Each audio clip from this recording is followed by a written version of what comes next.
اعوذ باللہ من الشیطان الرجیم بسم اللہ الرحمن الرحیم رب اشرح لی صدری ویسر لی امری واحلل عقدۃ من لسانی یفقہوا قولی رب زدنی علما اللہم فقہنا فی الدین آمین یا رب العالمین۔ آج ہم سورہ صافات سے شروع کر رہے ہیں اور انشاءاللہ تعالیٰ سورہ صافات، سورہ صاد اور سورہ زمر کو مکمل کریں گے۔ یہ سورت بھی مکی ہے اور اس میں 182 آیات ہیں۔ اس کا نام سورہ صافات کیوں ہے؟ صافات کے معنی ہیں سب باندھنے والے، اور اللہ سبحانہ و تعالیٰ نے پہلی ہی آیت میں سب باندھنے والوں کی قسم کھائی ہے۔ اب سب باندھنے والوں سے مراد یا تو مجاہد ہیں جو میدان جنگ میں سب باندھ کر کھڑے ہوتے ہیں، یا نمازی ہیں، یا فرشتے ہیں۔ اس نسبت سے اس سورت کا نام سورہ صافات ہے۔ سورت کی ابتدا ہوتی ہے ان ملائکہ کے ذکر سے جو عبادت، تسبیح اور تحمید میں مصروف رہتے ہیں۔ اس کے بعد جنات کے بارے میں بتایا گیا کہ وہ چوری چھپے ملأ الاعلیٰ یعنی آسمان تک جاتے ہیں اور خبریں سننے کی کوشش کرتے ہیں، تو شہاب ثاقب ان کا تعاقب کرتا ہے اور انہیں مار کر بھگاتا ہے۔ اس کے بعد سورہ صافات کے بعد جزا و سزا کے معاملے میں بحث ہوتی ہے اور بتایا جاتا ہے کہ مشرکین کا موقف اس کے بارے میں بڑا عجیب تھا۔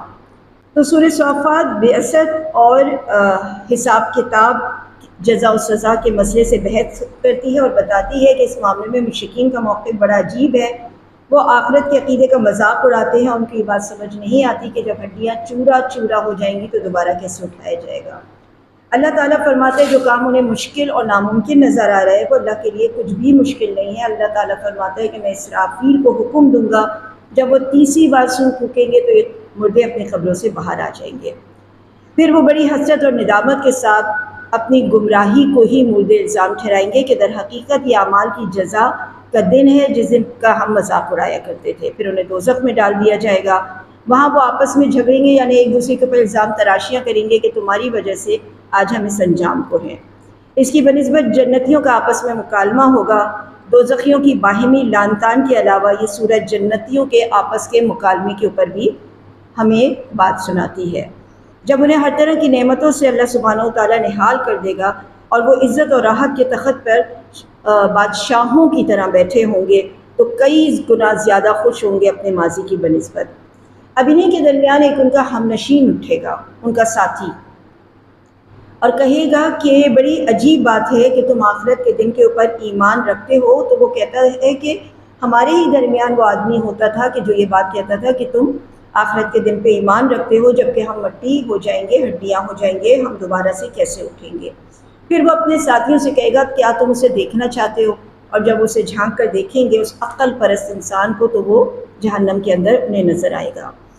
اس کے بعد انبیاء کے قصے شروع ہوتے ہیں۔ سب سے پہلے حضرت نوح علیہ السلام کا قصہ، یہ ہم کئی بار پڑھ چکے ہیں کہ کس طرح سے انہوں نے اپنی قوم کے سامنے اللہ تعالیٰ کی آیات کو رکھا، اور پھر اس کے بعد انہوں نے کس طرح سے ان کو جھٹلایا۔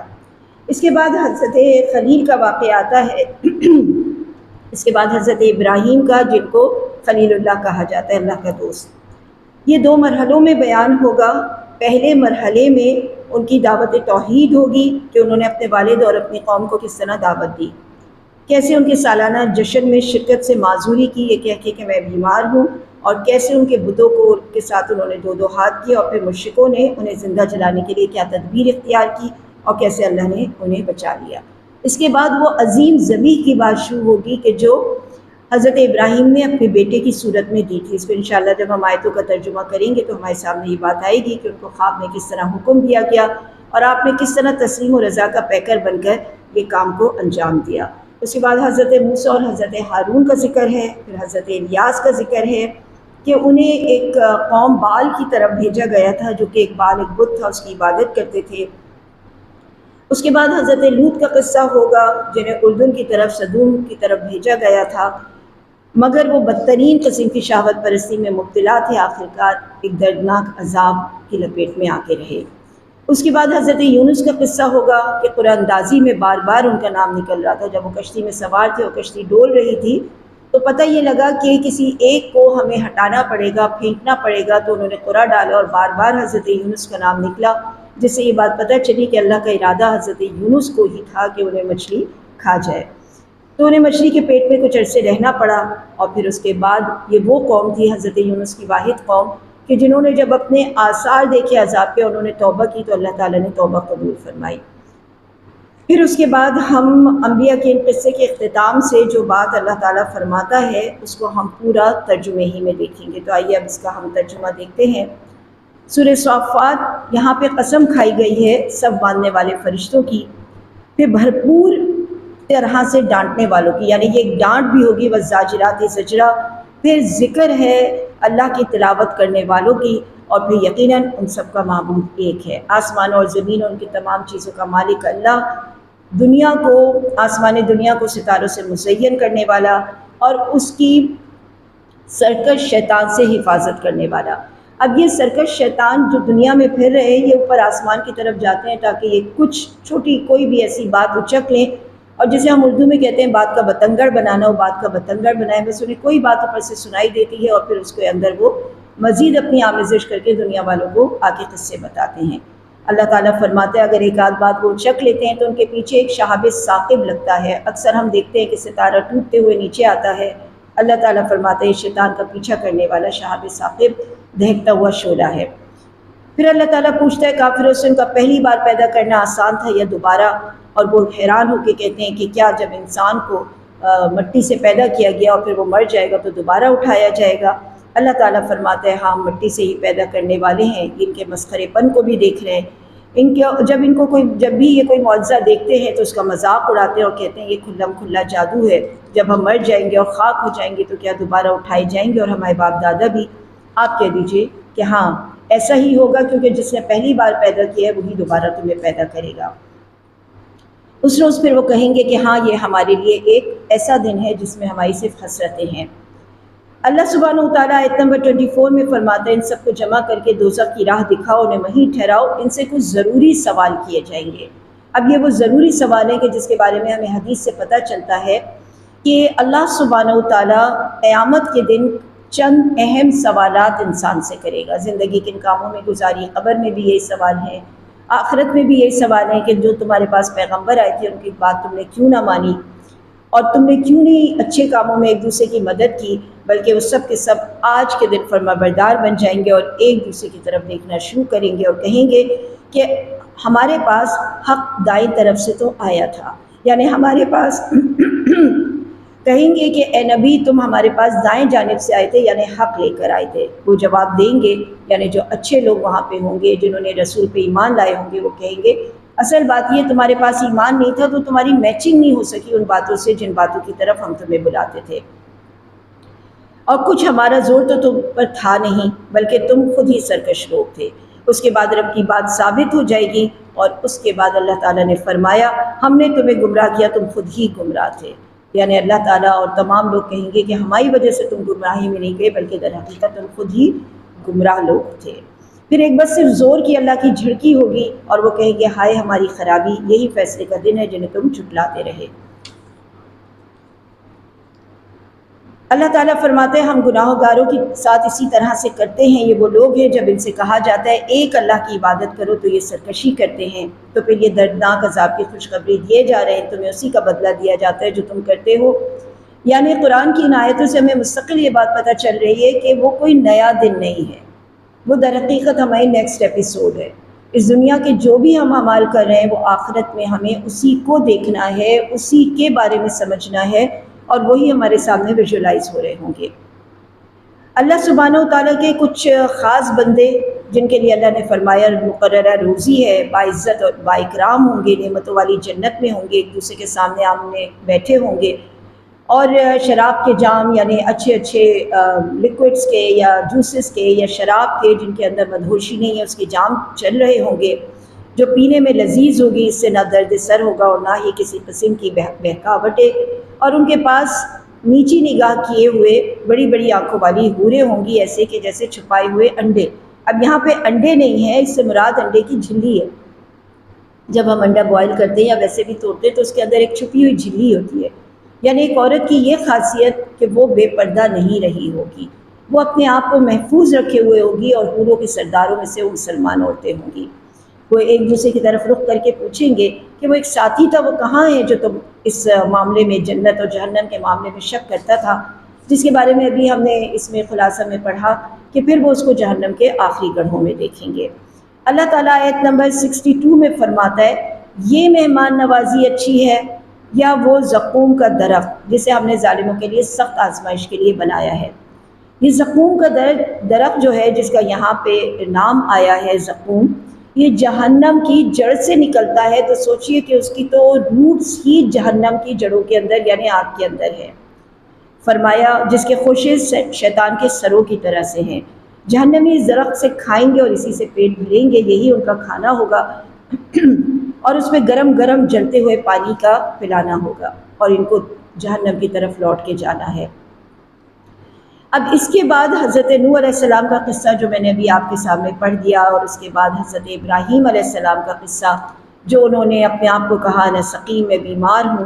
اب یہ پورے قصے یہاں سے چلیں گے اور ہر کسی کے بارے میں اللہ تعالیٰ نے فرمایا کہ یہ بعض الصالحین ہمارے نیک بندوں میں سے۔ ابراہیم کے قصے کو بھی دیکھ لیں تھوڑی سی تفصیل کے ساتھ کہ اللہ سبحانہ وتعالیٰ نے حضرت ابراہیم کے اس قصے میں ذبیح کا ذکر فرمایا ہے، ذبیح عظیم کا۔ ہم جانتے ہیں کہ ان کو حضرت ابراہیم کو خواب میں بیٹے کو ذبح کرنے کا حکم دیا گیا تھا، تو آپ نے فوری طور کے اوپر اس کے اوپر تسلیم و رضا کی، اور بیٹے کو جب خواب سنایا تو اس نے بھی فوراً اس کے اوپر تسلیم کیا۔ اس کے بعد انہوں نے ان کو لٹایا اور اس کے اوپر چھری پھیر دی، اور اس پہ اللہ سبحانہ وتعالیٰ نے فرمایا ابراہیم تم نے اپنا خواب سچ کر دکھایا، بڑی کٹھن آزمائش تھی لیکن اللہ سبحانہ وتعالیٰ کی اس آزمائش میں پورے اترے ہو۔ یہ واقعتاً اتنی بڑی آزمائش تھی کہ اس کا ریوارڈ بھی بہت بڑا اللہ تعالیٰ نے ان کو دیا، اور فرمایا کہ ہم نے ان کے لیے ان کے نام کو قیامت تک کے لیے ان کے پاؤں کے عکس کو مطلب اللہ نے ہمارے لیے ایک سجدہ گاہ بنایا۔ ہم میں سے کسی کا بھی عمرہ مکمل نہیں ہوتا، طواف مکمل نہیں ہوتا جب تک کہ ہم اس جگہ پہ جا کے جہاں حضرت ابراہیم کا نشان ہے 2 رکعت نماز نہ پڑھ لیں۔ اس کے بعد ہم اس کا پورا ترجمہ پڑھتے ہوئے گزرتے ہیں کیونکہ یہ بڑی پائے کی آیات ہیں اور اس کے اندر پورے قرآن کے خلاصے جن آیتوں پر سے آتے ہیں ہم انشاءاللہ تعالیٰ ان کو دیکھتے ہیں۔ تو آیت نمبر 149 سے اس کا ترجمہ اس طرح سے ہے کہ ان سے دریافت کیجئے کہ آپ کے رب کی تو بیٹیاں ہیں اور ان کے بیٹے، یعنی ان کی گندی سطحی سوچ کے اوپر بات ہو رہی ہے، یا یہ اس وقت موجود تھے کہ جب ہم نے فرشتوں کو مؤنث پیدا کیا۔ یہ اپنی افتراء بازیاں، یہ ان کی اپنی بحثیں ہیں، اللہ تعالیٰ کی نہ اولاد ہے، یہ محض جھوٹے ہیں۔ اللہ تعالیٰ نے اپنے لیے بیٹیوں کو بیٹوں پر ترجیح کیسے دی ہے؟ تمہیں کیا ہو گیا ہے، کیسے حکم لگاتے ہو؟ اللہ کے نزدیک بیٹے اور بیٹیاں برابر ہیں، لیکن ان کے نزدیک بیٹیاں کمزور تھیں اور بیٹے طاقتور تھے، تو انہوں نے اللہ تعالیٰ کے ساتھ ایک کمزور ذات کو منسلک کیا۔ یا تمہارے پاس اس کی کوئی صاف دلیل ہے تو جاؤ، اگر سچے ہو تو اپنی کتاب لے کر آؤ۔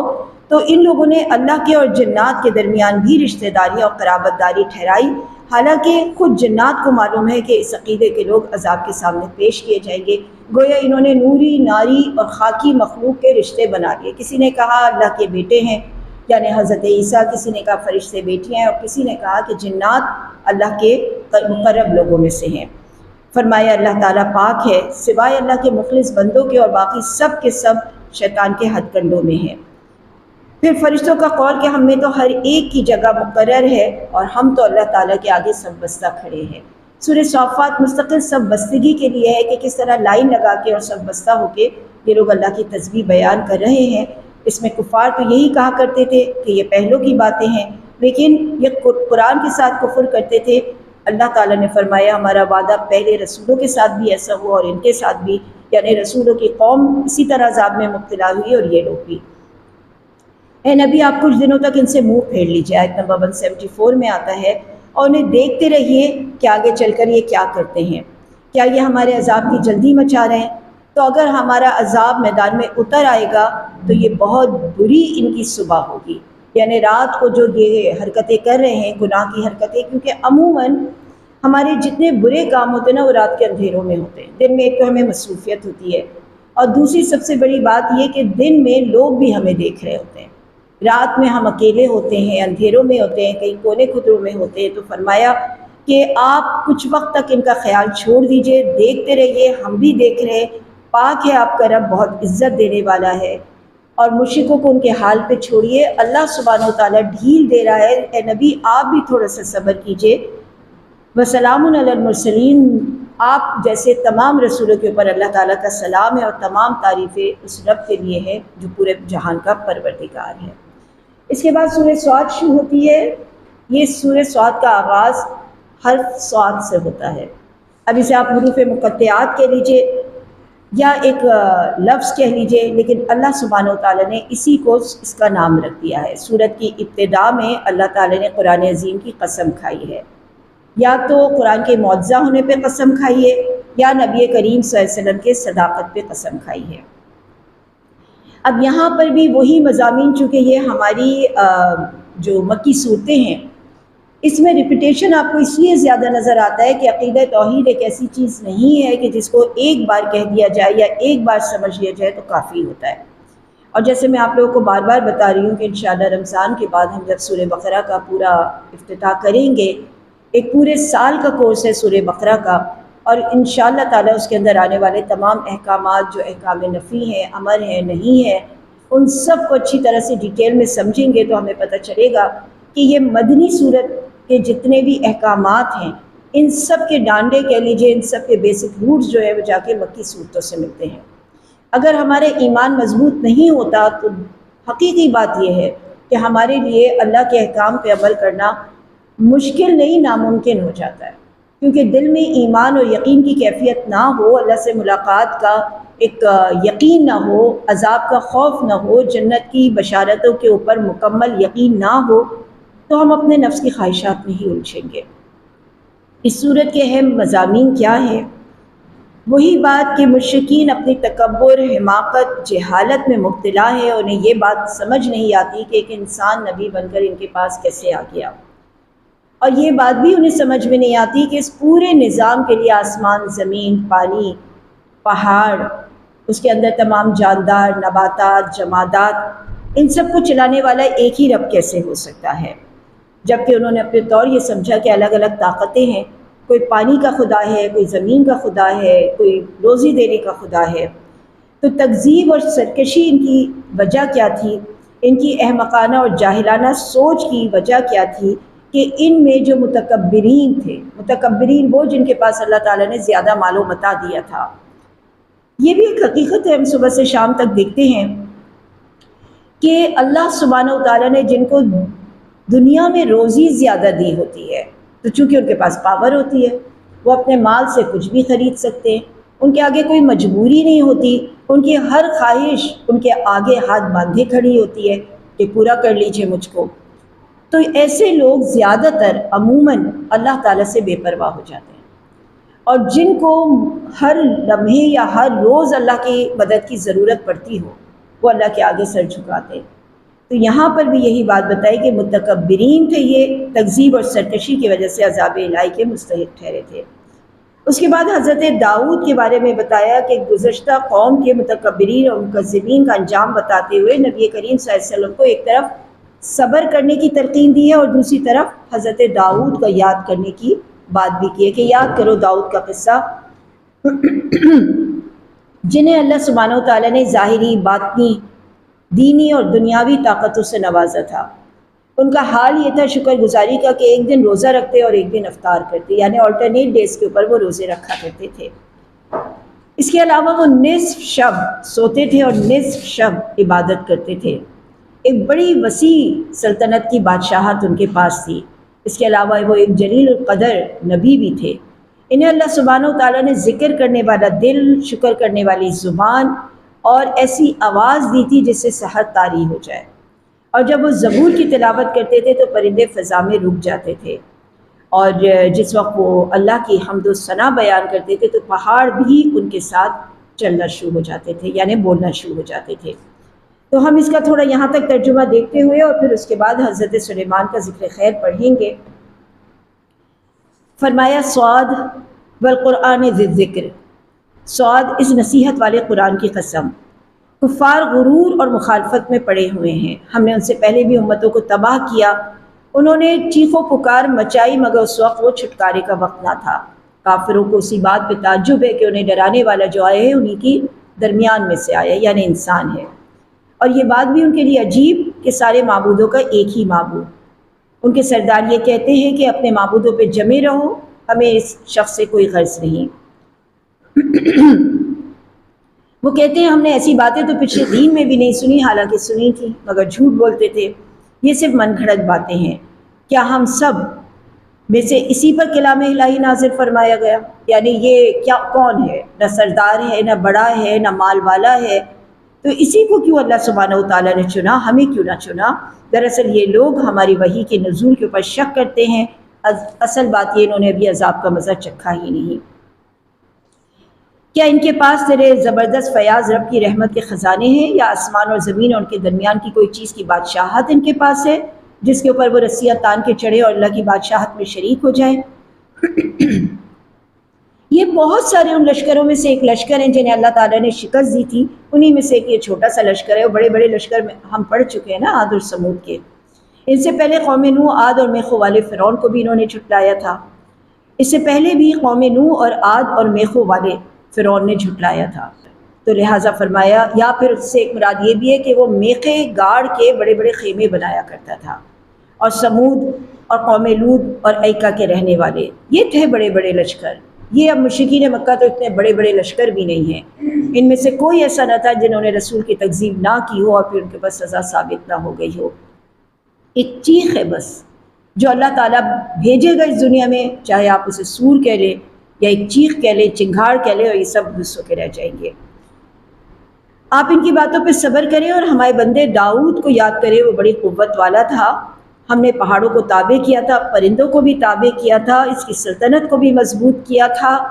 اور کیا تمہیں خبر ملی کہ جھگڑا کرنے والوں کی، کہ جبکہ وہ دیوار پھاند کے محراب میں آ گئے تھے؟ اب حضرت داؤد کی محرابیں تھیں، سلطنت تھی، محل تھا۔ اب یہ قصہ ہے، اس قصے کی کوئی ڈیٹیل قرآن پاک میں موجود نہیں ہے، اس کو ہم کہیں سے بھی نہیں سمجھ سکتے، لیکن تفاسیر میں جو بیان ہے یا تو وہ بنی اسرائیل کی طرف سے یا چند پوائنٹس انہوں نے نبی کریم صلی اللہ علیہ وسلم سے اٹھائے۔ اب محراب سے مراد ایک کمرہ ہے جہاں پہ حضرت داؤد علیحدگی میں اللہ کی عبادت کیا کرتے تھے، وہاں پہ یہ دو اشخاص وہاں دیوار پھاند کے اندر آئے۔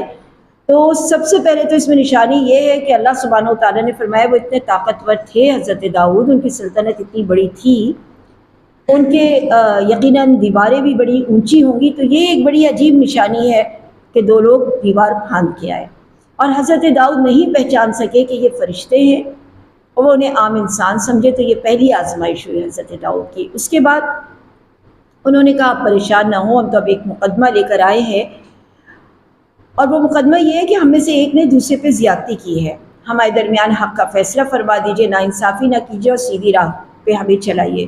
گویا یہ ٹیسٹ ہو رہا ہے حضرت داؤد کا۔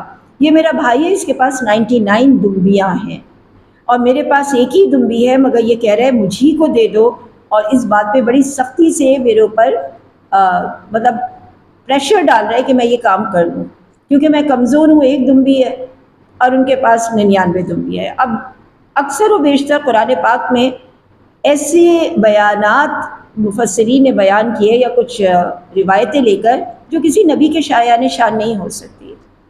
کہیں یہ آتا ہے کہ ان کی 99 بیویاں تھیں اور وہ اپنے وزیر کی ایک ہی بیوی جو بڑی قابل اور خوبصورت تھی اس پہ نعوذ باللہ نگاہ رکھے ہوئے تھے، تو اللہ تعالیٰ نے یہ دو لوگوں کو بھیج دیا تاکہ ان کو یہ بات پتہ چلے کہ وہ زیادتی کر رہے ہیں، اور ظاہر وزیر کے اوپر ان کا زور ڈالا جا رہا تھا کہ تم اپنی بیوی کو طلاق دے دو تاکہ میں اسے حرم میں داخل کر دوں۔ ظاہر ہے یہ بے سروپا باتیں ہیں، یہ ہم اسے کسی بھی نبی کے ساتھ منسلک نہیں کر سکتے، لیکن ہاں یہ ضرور ہے کہ کوئی ایک ایسا عجیب واقعہ ہوا تھا کہ حضرت داؤد علیہ السلام کی پرکھ کی جا رہی تھی کہ فیصلے میں کیسے ہیں۔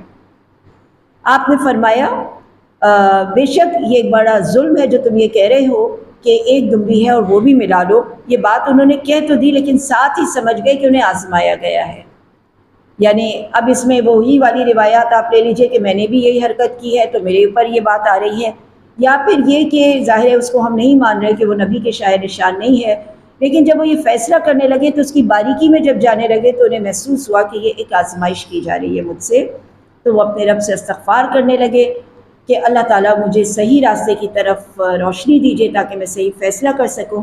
اللہ تعالیٰ نے ان کا قصور معاف کیا کہ وہ ایک کی طرف ٹلٹ ہو رہے تھے، اور اللہ تعالیٰ نے انہیں بڑا مرتبے والا اور اچھا ٹھکانہ عطا فرمایا، انہیں زمین میں خلیفہ بنایا اور کہا اب تم حق کے ساتھ فیصلہ کرو، یعنی ایک ایسے فرشتوں کو بھیج کے ان کے سامنے ایک معاملہ رکھ کر ان کی حکمت کو، ان کی دانائی کو آزمایا اور فرمایا اب تم لوگوں کے سامنے حق کے ساتھ فیصلہ کیا کرو اور اپنی نفسانی خواہشات کی پیروی نہ کرو جو تمہیں اللہ کے راستے سے بھٹکا دے، اور جو لوگ اللہ کے راستے سے بھٹک جاتے ہیں ان کے لیے سخت عذاب ہے جس دن وہ حساب کے دن کو بھول جائے۔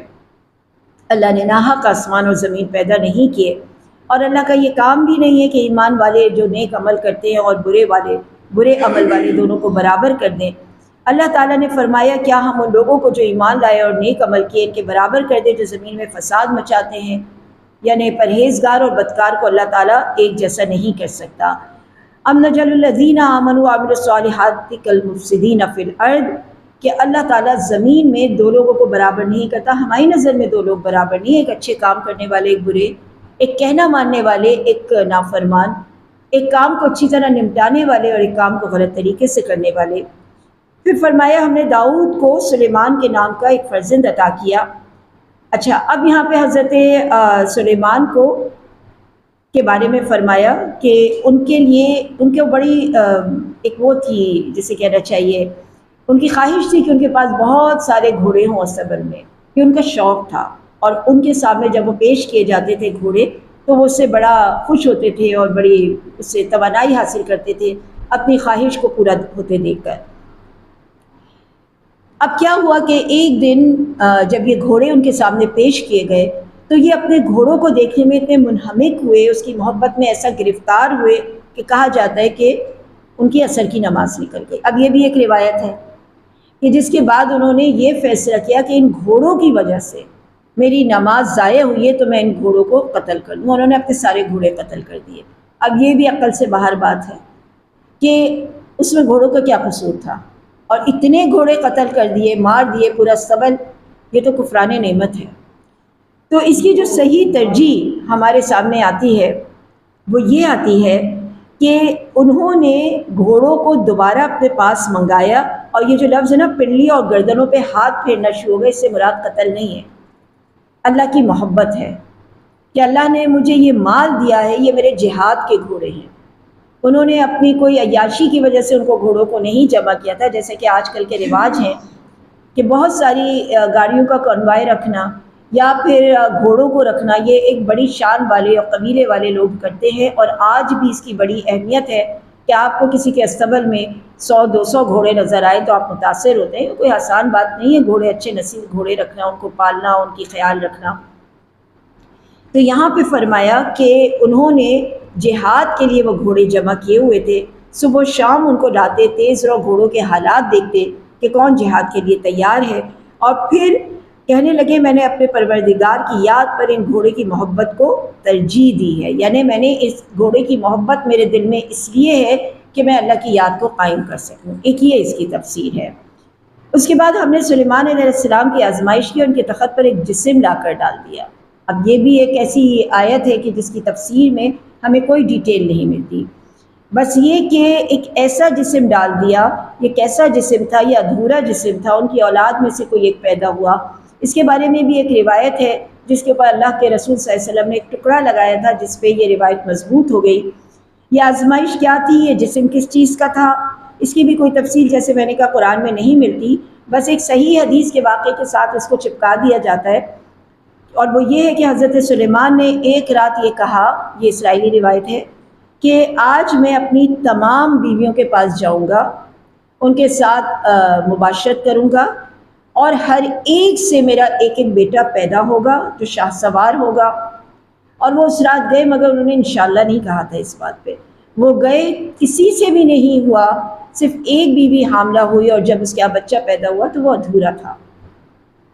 نبی کریم صلی اللہ علیہ وسلم نے اس آیت پہ صرف ایک ٹکڑا کہا، اور یہ کہا کہ اگر وہ انشاءاللہ کہہ دیتے تو ساری بیویوں کے پاس ایک ایک بچہ ٹھہر جاتا، اور وہ حمل اس کا ٹھہرتا اور بچہ پیدا ہوتا۔ صرف اللہ کے رسول نے یہ بات کہی، جس کے بعد پچھلی اسرائیلی روایت کو لگا کے اس کو مستند کر دیا گیا۔ تو نبی کریم صلی اللہ علیہ وسلم نے صرف اتنا فرمایا کہ اگر وہ انشاءاللہ کہہ لیتے تو سب سے مجاہد پیدا ہوتے، صحیح بخاری کی حدیث ہے۔ تو انہوں نے پھر توبہ کی حضرت سلیمان نے کہ اللہ مجھے بخش دے، اور پھر مجھے ایسا ملک عطا فرما یا ایسی بادشاہی عطا فرما کہ جو میرے علاوہ کسی اور کے لائق نہ ہو، یعنی میرے ہاں اگر بیٹا نہیں بھی ہوا، اولاد نہ بھی ہو، تو بھی میری بادشاہت ایسی ہو جو کہ دنیا میں کسی کی نہ ہو۔ یہاں سے ہمیں ایک اور بات پتہ چلتی ہے، اللہ کے کام کو کرنے کے لیے، دین کو پھیلانے کے لیے آپ ایسی دعائیں مانگ سکتے ہیں جو آپ کو قدرت اور غلبہ دے۔ آپ اللہ تعالیٰ سے مانگ سکتے ہیں، اللہ تعالیٰ مجھے اتنی طاقت دے، اللہ تعالیٰ میرے ذہن میں اتنی وسعت دے، اللہ تعالیٰ میرے ٹائم میں اتنی برکت دے، اللہ تعالیٰ مجھے اتنی اولاد دے، اللہ مجھے اتنا مال دے، مجھے یہ کام کرنا ہے، مجھے نام دے، مجھے یہ کام کرنا ہے۔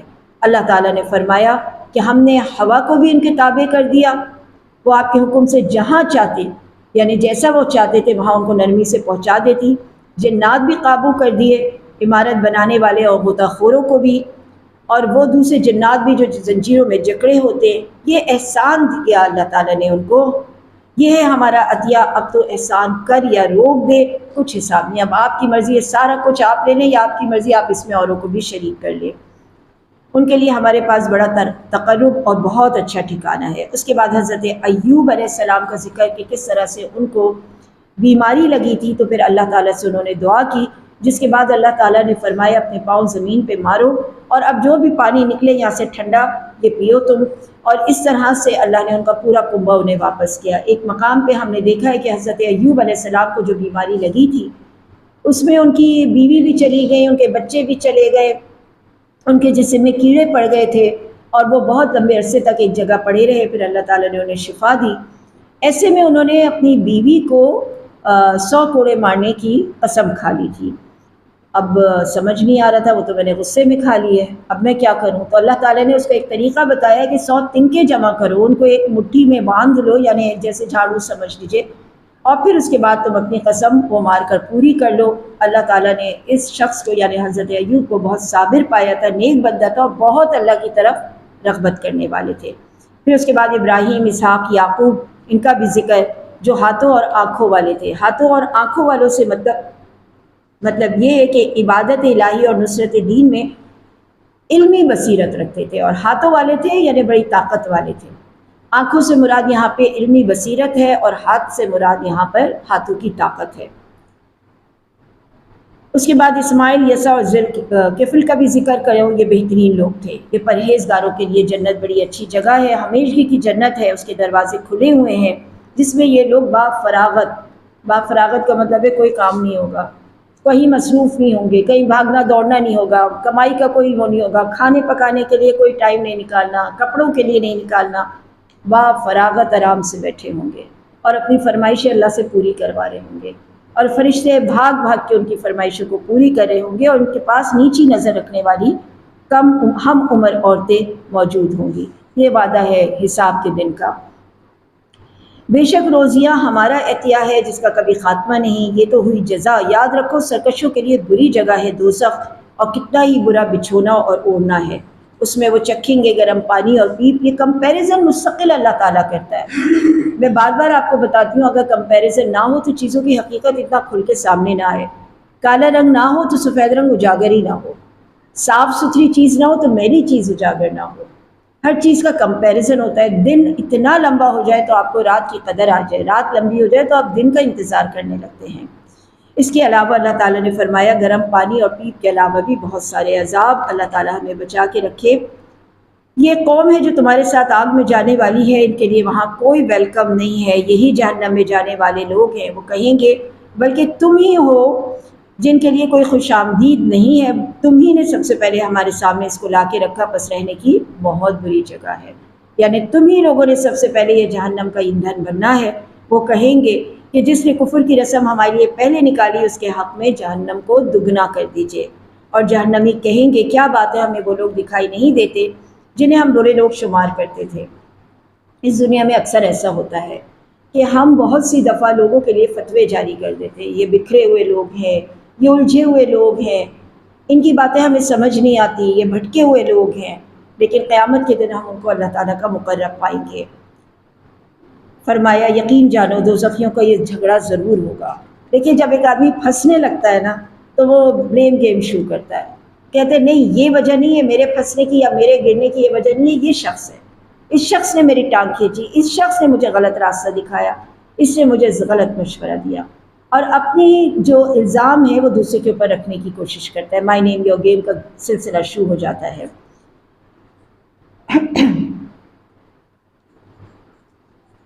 اللہ تعالیٰ کے رسول سے فرمایا جا رہا ہے آیت نمبر 70 میں کہ آپ کہہ دیجئے کہ ان کو یہ بات بتا دیجئے میری طرف سے وحی کی جاتی ہے، میں صاف صاف آگاہ کر دینے والا ہوں.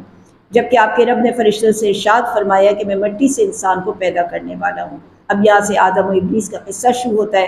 اللہ نے اپنی روح میں سے کچھ پھونکا، فرشتوں نے سجدہ کیا، ابلیس نے تکبر کیا. اللہ تعالیٰ نے پوچھا ایسا تم نے کیوں کیا؟ اس نے کہا میں بہتر ہوں، آگ سے بنا ہوں، یہ مٹی سے ہے. اللہ نے فرمایا نکل جاؤ، تو مردود ہے، قیامت تک کے لیے لعنت اور پھٹکار ہے. اللہ تعالیٰ نے فرمایا کہ اللہ تعالیٰ سے اس نے فرمایا کہ مجھے مہلت دیجیے قیامت کے دن تک کی. اللہ تعالیٰ نے فرمایا مہلت بھی دی گئی. تو اس نے قسم کھائی تیرے عزت کی قسم میں ان سب کو یقیناً بہکا دوں گا سوائے تیرے چند بندوں کے، اور اس کے علاوہ جو لوگ ہوں گے ان سب کو میں بھٹکا دوں گا. اللہ تعالیٰ نے فرمایا اگر وہ بھٹک گئے تیرے ساتھی بن گئے تو تجھ سے اور ان سے میں جہنم کو بھر دوں گا. لَأَمْلَأَنَّ جَهَنَّمَ مِنْكَ وَمِمَّنْ تَبِعَكَ مِنْهُمْ أَجْمَعِينَ، سب کے سب کو بھر دوں گا. اے نبی آپ ان سے کہیے کہ میں اس دین کے کام میں تم سے کوئی اجرت نہیں طلب کر رہا، اور نہ میں تکلف کرنے والوں میں سے ہوں، یعنی میں تمہیں کوئی مشکل میں نہیں ڈال رہا اور نہ ہی میں تم سے کوئی اجرت طلب کر رہا ہوں. یہ قرآن تو سراسر دنیا والوں کے لیے نصیحت ہے، اور یقیناً تم اس حقیقت کو کچھ دیر بعد یعنی اپنی موت کے ساتھ ہی اس کو اچھی طرح سے سمجھ بھی لو گے. یہاں تک الحمدللہ ہماری سورہ صاد بھی مکمل ہوئی. اب اس کے بعد سورہ زمر کا آغاز ہوتا ہے جو مکی سورہ ہے اور خاصی طویل سورہ ہے.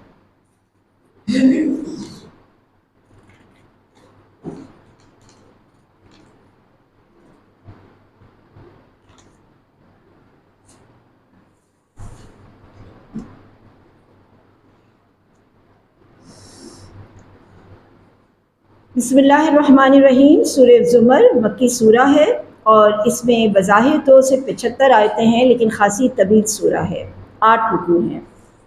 اللہ تعالیٰ نے فرمایا اس کتاب کو اتارنا اللہ کی غالب حکمت کی طرف سے ہے، اور ہم نے یقیناً اس کتاب کو حق کے ساتھ اتارا ہے تاکہ آپ اللہ کی عبادت کریں، اور اس لیے نازل فرمایا ہے تاکہ آپ دین کو خالص کر لیں. اب یہ ایک آیت یہاں پہ آتی ہے مخلصا لہ الدین. دین کے لیے مجھے نہیں معلوم آپ کے پاس ترجمے میں کیا لکھا ہوا ہے، لیکن آپ دین کے لیے اگر لفظ استعمال کریں طریقہ زندگی تو آپ کے لیے یہ بات کو سمجھنا آسان ہو جائے گا. اللہ تعالیٰ فرماتا ہے کہ یہ حق کے ساتھ اللہ تعالیٰ نے جو چیز پسند کی تمہارے لیے اس کے ساتھ نازل ہوئی ہے، اور عبادت اس طرح کرو، زندگی ایسے گزارو کہ تمہارا پورا طریقہ زندگی وہ ہے نا میرا جینا میرا مرنا اس دین کے، اس اسلام، اس قرآن، اس وحی کے تابع ہو جائے. تو دین جو ہوتا ہے وہ عقیدہ اور پلس طریقہ، جو سوچ رہے ہو کہ کیا چیز صحیح ہے اور کیا چیز غلط ہے اس کے مطابق تمہارے عمل بھی ہونے چاہیے. تو یہ فارمولے ضرور یاد کر لیجئے کہ عقیدہ کیا چیز ہوتی ہے، کہ جو آپ کی سوچ ہے جہنم ہے، جنت ہے، برائی ہے، اچھائی ہے، اس کے مطابق آپ کے عمل بھی ہوں.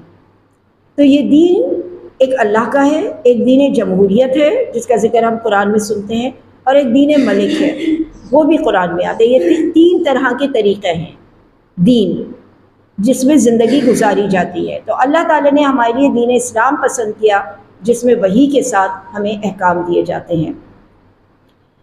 الا للہ الدین الخالص. دیکھو دین کو خالص اللہ کے لیے رکھو، یعنی اپنے طریقے زندگی کو.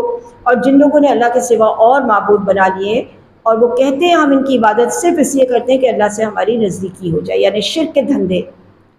آپ کسی بھی شخص سے پوچھئے جو اللہ کے علاوہ اور لوگوں کی عبادت کرتا ہے، آپ چاہے مزار چلے جائیں، چاہے آپ اولیاء کے پاس، اولیاء پرستوں کے پاس چلے جائیں، تو وہ کہتے ہیں ہم ان کی عبادت تھوڑی نہ کرتے، یہ ہمارے رب تھوڑی ہی ہیں، ہم تو یہ اللہ کے مقرب لوگ ہیں، ہم ان کو خوش کریں گے تو یہ ہمارے لیے اللہ کے پاس سفارشی بنیں گے.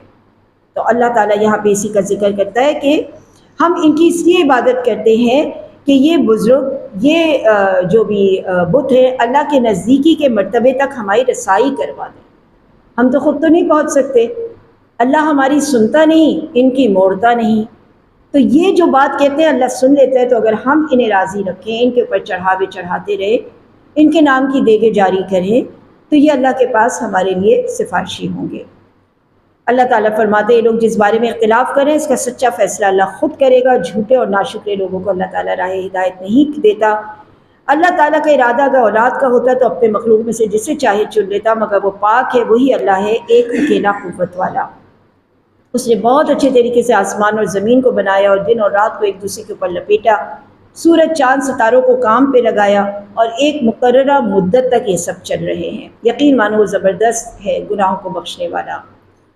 پھر فرمایا کہ ہم نے تم کو ایک ہی جان سے پیدا کیا، یعنی اگر تم انسان ہو تو انسان ہی کی جان سے پیدا ہوئے ہو، جانور ہو تو اسی جانور سے اس سے پیدا ہوئے ہو۔ پھر اللہ تعالیٰ نے یہاں فرمایا تمہارے لیے چوپایوں میں سے 8 نر اور مادہ ہے، اس کا ذکر ہم پورا سورہ نام میں پڑھ چکے ہیں۔ تمہاری ماؤں کے پیٹوں میں تمہاری بناوٹ بناتا ہے 3 اندھیروں میں۔ اب سوچئے آج کی میڈیکل سائنس میں ہمیں یہ بات اچھی طرح معلوم ہے، ہمیں معلوم ہے کہ جس وقت پیٹ کو کاٹا جاتا ہے بچے کو نکالنے کے لیے، یا اس کا اندر سے یہ ایکس رے یا جو بھی وہ چیزیں لی جاتی ہیں، تو ہم اس کے اندر یہ پردے دیکھتے ہیں۔ ہم اچھی طرح سے دیکھتے ہیں کہ ایک پردے کے بعد دوسرا پردہ ہے، الٹرا ساؤنڈ میں یہ سب نظر آتے ہیں، اس کے بعد تیسرا پردہ ہے، اس کے بعد بچہ ہے۔ لیکن اتنے 1400 سال پہلے ایسی تو کوئی مشینیں ایجاد نہیں ہوئی تھیں۔ جب اللہ کے نبی پہ یہ کلام اتر رہا تھا تو اس وقت لوگوں نے کیسے یقین کیا ہوگا؟ ایسے ہی قرآن میں ابھی بھی بہت سارے غیب ایسے موجود ہیں جہاں تک کوئی سائنس نہیں پہنچ سکی۔ ہمیں آج یہ یقین کرنا ہے تو ہمارا ایمان عجب ایمان ہوگا، جس کے بارے میں نبی کریم صلی اللہ علیہ وسلم نے فرمایا کہ آخری زمانے میں ایسے لوگ بھی آئیں گے جنہوں نے مجھے نہیں دیکھا یا جنہوں نے وحی اترتے ہوئے نہیں دیکھا، لیکن جو باتیں قرآن میں آتی ہیں اس کے اوپر وہ ایسے ہی ایمان لے کر آتے ہیں جیسے تم لوگ ایمان لے کر آتے ہو۔ تو یہ تو اب ہمارے سامنے اب غیب نہیں رہا، ظاہر ہو گیا، اور قیامت سے پہلے نہ جانے کتنے غیب ظاہر ہو جائیں گے۔ جب دابہ نکلے گا، جب یاجوج ماجوج نکلیں گے، جب پہاڑ چلائے جائیں گے، واقعے کے ظہور پذیر ہونے کے بعد اس پہ ایمان لانا معتبر نہیں ہوتا۔ اصل تو وہ ہے نا کہ آپ نے اللہ کی بات پہ یقین کیا کہ ہاں ایسا ہی ہوگا۔ یہی اللہ تعالیٰ تمہارا رب ہے، اسی کے لیے بادشاہت ہے، اس کے علاوہ کوئی معبود نہیں، پھر تم کہاں بھٹک رہے ہو؟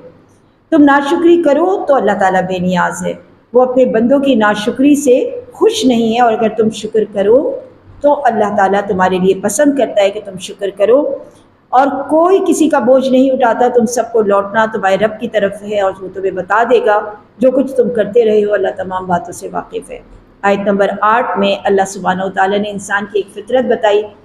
جب انسان کو مصیبت پہنچتی ہے تو وہ اللہ کا نام لیتا ہے، جب مصیبت پہنچتی ہے تو نمازیں پڑھتا ہے، منتیں مانتا ہے، لمبی لمبی دعائیں کرتا ہے، اور جب اس کے بعد اس مصیبت سے نکال دیا جاتا ہے تو پھر دوبارہ اپنے صبح روز کے شب و روز کے جو بھی دھندے تھے اس میں پھنس جاتا ہے۔ اللہ تعالیٰ فرماتا ہے وہ شخص جو راتوں کو اٹھ کے اپنے لیے استغفار طلب کرتا ہے، عبادت کرتا ہے، آخرت سے ڈرتا ہے، رب کی رحمت کی امید کرتا ہے، وہ شخص کے برابر تو نہیں ہو سکتا جو ایسا نہیں کرے۔ علم والے اور بے علم برابر نہیں ہیں، یقیناً نصیحت والوں کے لیے اللہ تعالیٰ نے قرآن میں نصیحت رکھی ہے۔ علم والے اور بے علم برابر نہیں، اس سے ہمیں یہ بھی معلوم ہوتا ہے کہ ہمیں علم کے ساتھ عمل کرنا ہے۔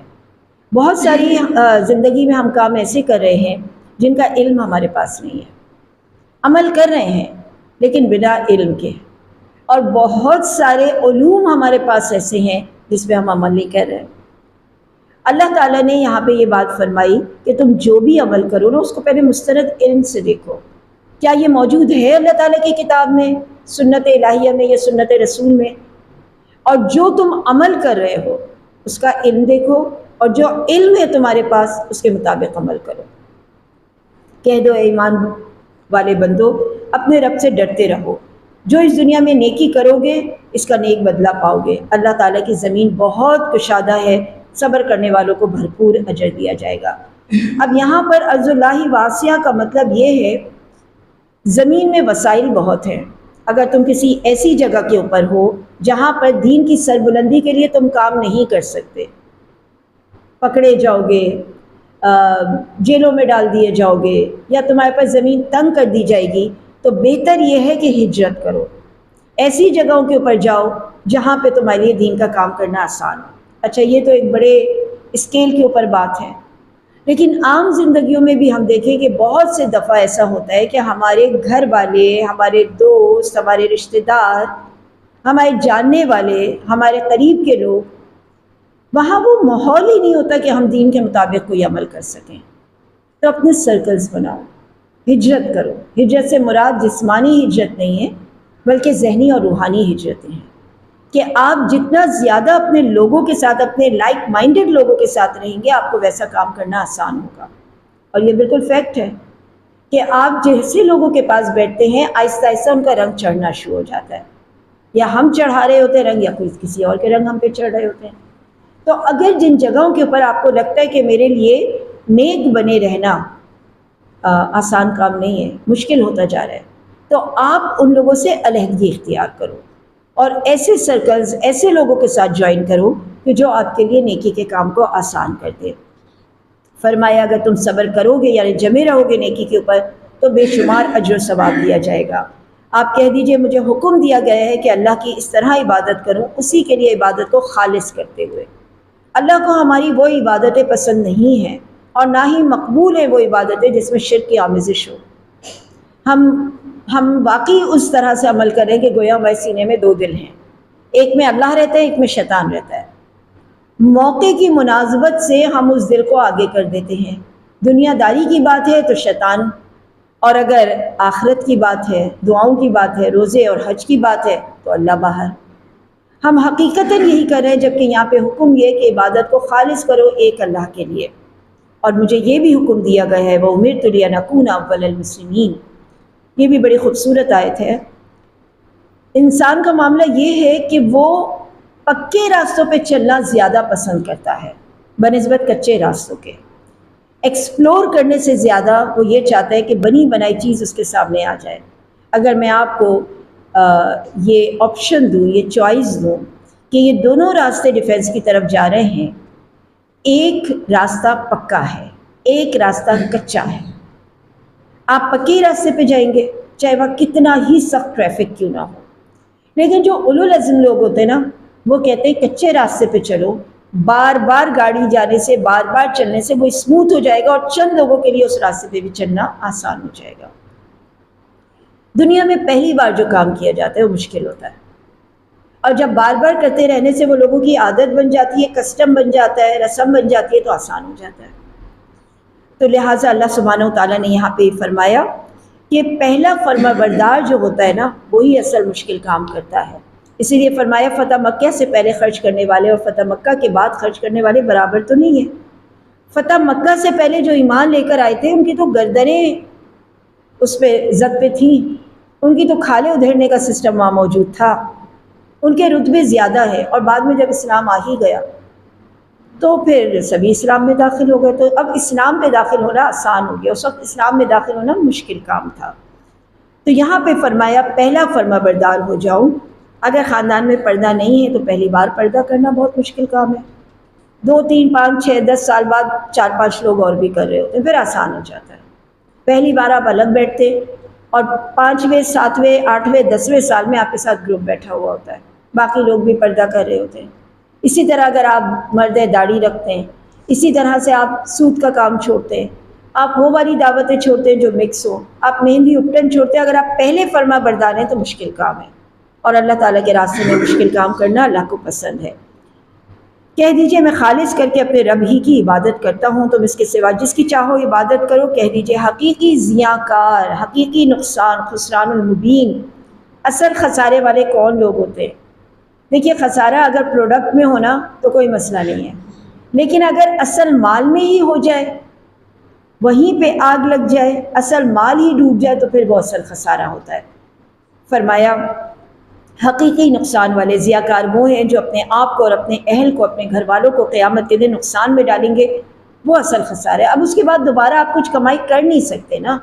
دنیا میں تو اگر آپ توبہ کرتے ہیں تو دوبارہ کمائی کر سکتے ہیں، آخرت میں اگر توبہ کرتے ہیں تو کمائی کا کوئی وقت نہیں ہے، اگر اصل مال ہی ڈوب جائے تو۔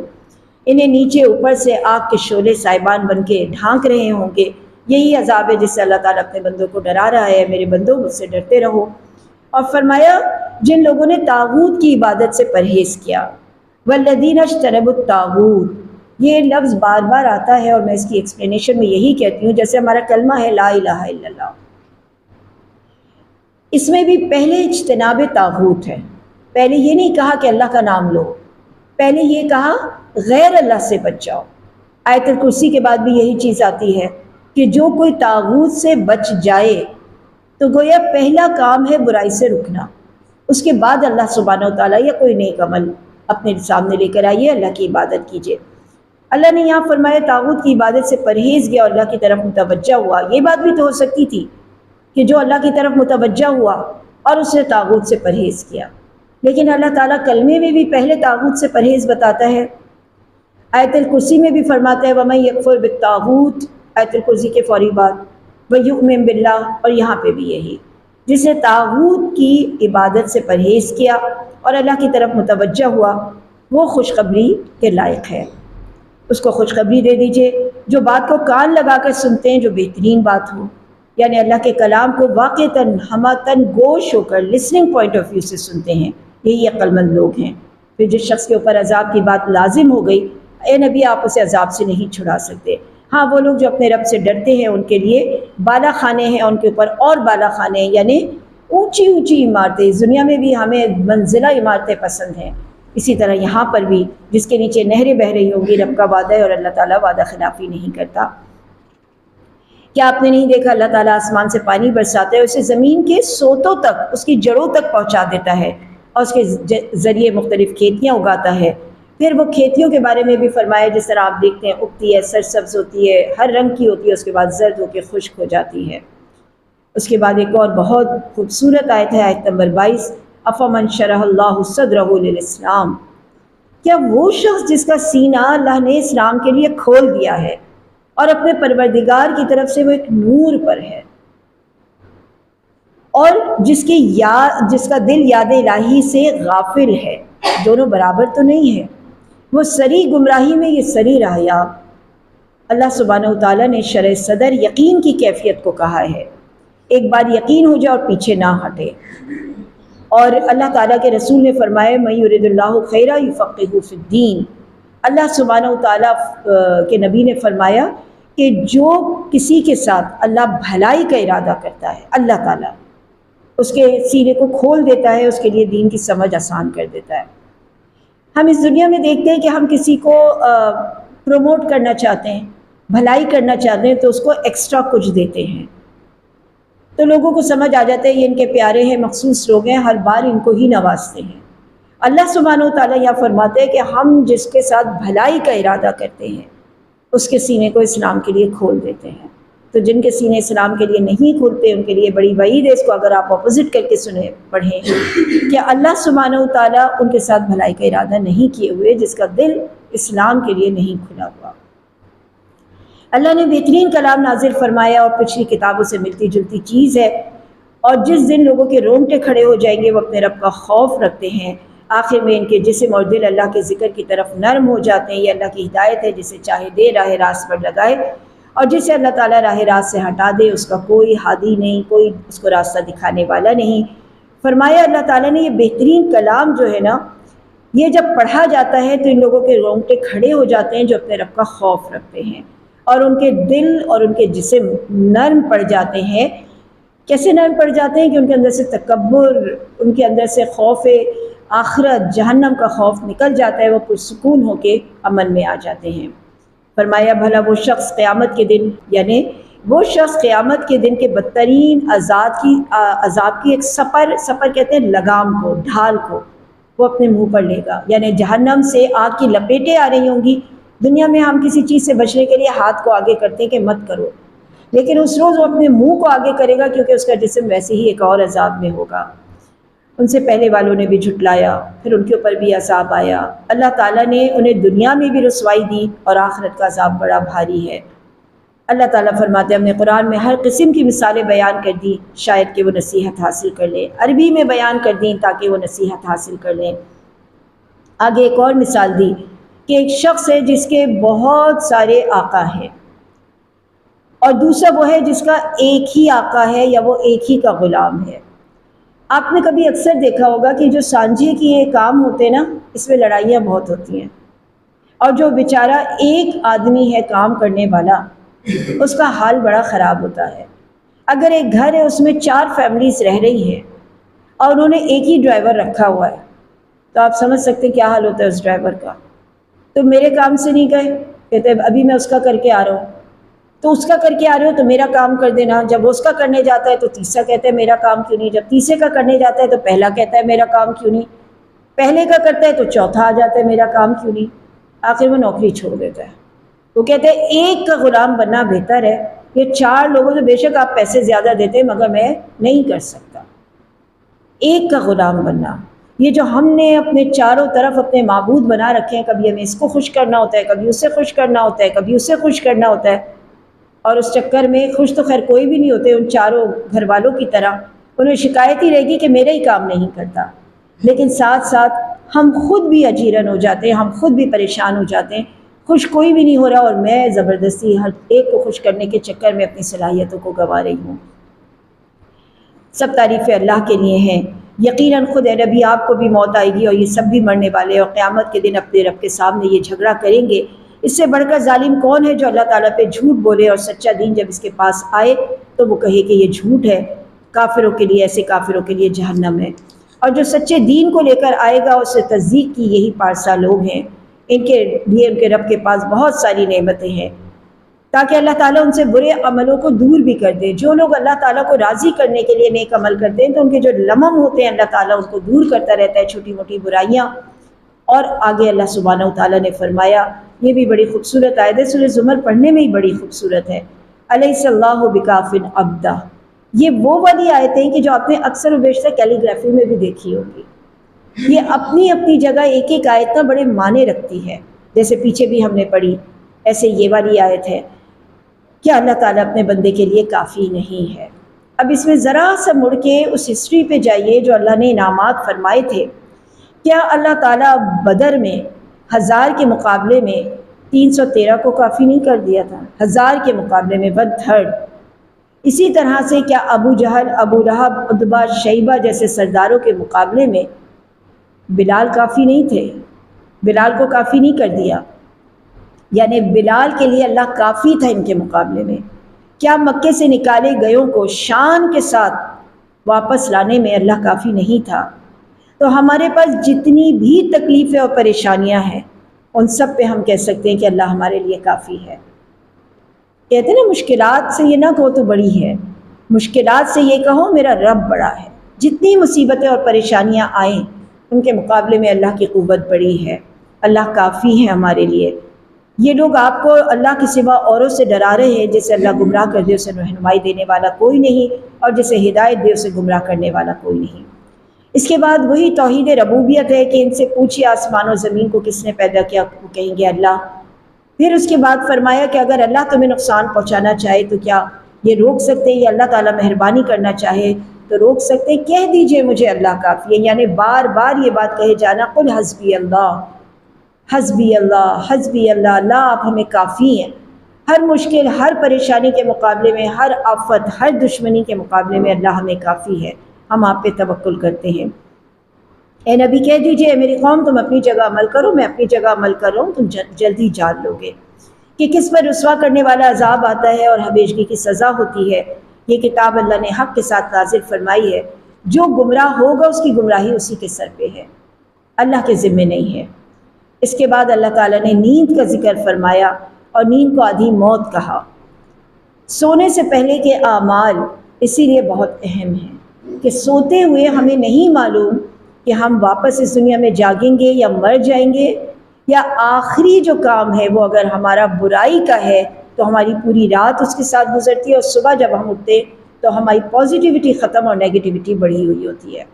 تو لہٰذا صبح اٹھتے ہی سب سے پہلا کام کوئی نیک عمل، پیٹ میں کھانا جائے تو اچھا جائے، بات منہ سے نکالیں تو اچھی نکالیں۔ آج ہمارا حال یہ ہے کہ ہماری آنکھ بعد میں کھلتی ہے اور ہمارا ہاتھ پہلے چلتا ہے کہ وہ کہاں ہے، اسے اٹھاتے ہیں اور دیکھتے ہیں۔ رات کو کس وقت ہاتھ سے گرتا ہے پتہ نہیں چلتا، یاد ہے کہ تھا اسکرین کے سامنے تھے ہم، کب ہاتھ سے گرا پتہ نہیں چلا۔ اللہ سبحانہ و تعالیٰ نے یہ 2 اوقات صبح سویرے اٹھنے کے، اس میں کھانا بھی پیٹ میں آپ کے اچھا جانا چاہیے، زبان سے بھی اچھے الفاظ نکلنے چاہیے، الحمدللہ الذی احیانا بعد ما اماتنا والیہ النشور۔ پہلی چیز وضو، نماز اور اذکار اور قرآن۔ رات کو سوتے ہوئے بھی آخری چیز ہماری نماز، نوافل، رات کے اذکار، اللہ کا نام لے کے سونا، کیونکہ یہ آدھی موت ہے اور نیند کے وقت قبض کر لی جاتی ہے جان۔ جن پر موت کا حکم لگ چکا ہوتا ہے انہیں روک لیتا ہے اور باقیوں کو مقررہ وقت آنے تک چھوڑ دیتا ہے۔ فرمایا کیا ان لوگوں نے اللہ کے سوا کچھ اور سفارشی بنا رکھے؟ آپ کہہ دیجئے وہ بھی کوئی اختیار نہیں رکھتے، کوئی عقل نہیں رکھتے۔ تمام چیزوں کا مختار کل اللہ تعالیٰ ہے، زمین اور آسمان کا راج اس کے لیے ہے، تم سب اسی کی طرف پھیرے جاؤ گے۔ ان کے سامنے پھر وہی مضمون آتا ہے کہ ان کے سامنے جب ایک اللہ کا ذکر کیا جاتا ہے، کوئی خواہشات نفس نہیں، کوئی دنیا داری نہیں، صرف ایک اللہ، اس کے حکم کے مطابق دنیا گزارو، اسی کے حکم کے مطابق اپنی آخرت بناؤ۔ تو جو آخرت کا یقین نہیں رکھتے تو ان کے دل جو ہے وہ اس میں بھج جاتے ہیں، دل میں نفرت آ جاتی ہے، اور جو آخرت کا یقین رکھتے ہیں تو وہ خوش ہوتے ہیں۔ اور یہ لوگ جو لوگ آخرت کا یقین نہیں رکھتے ان کے سامنے آپ کچھ اور مثالیں دے دیجئے، اچھا یوں بھی تمہارا کام بن سکتا ہے اور یوں بھی، تو وہ اس کے اوپر خوش ہوتے ہیں۔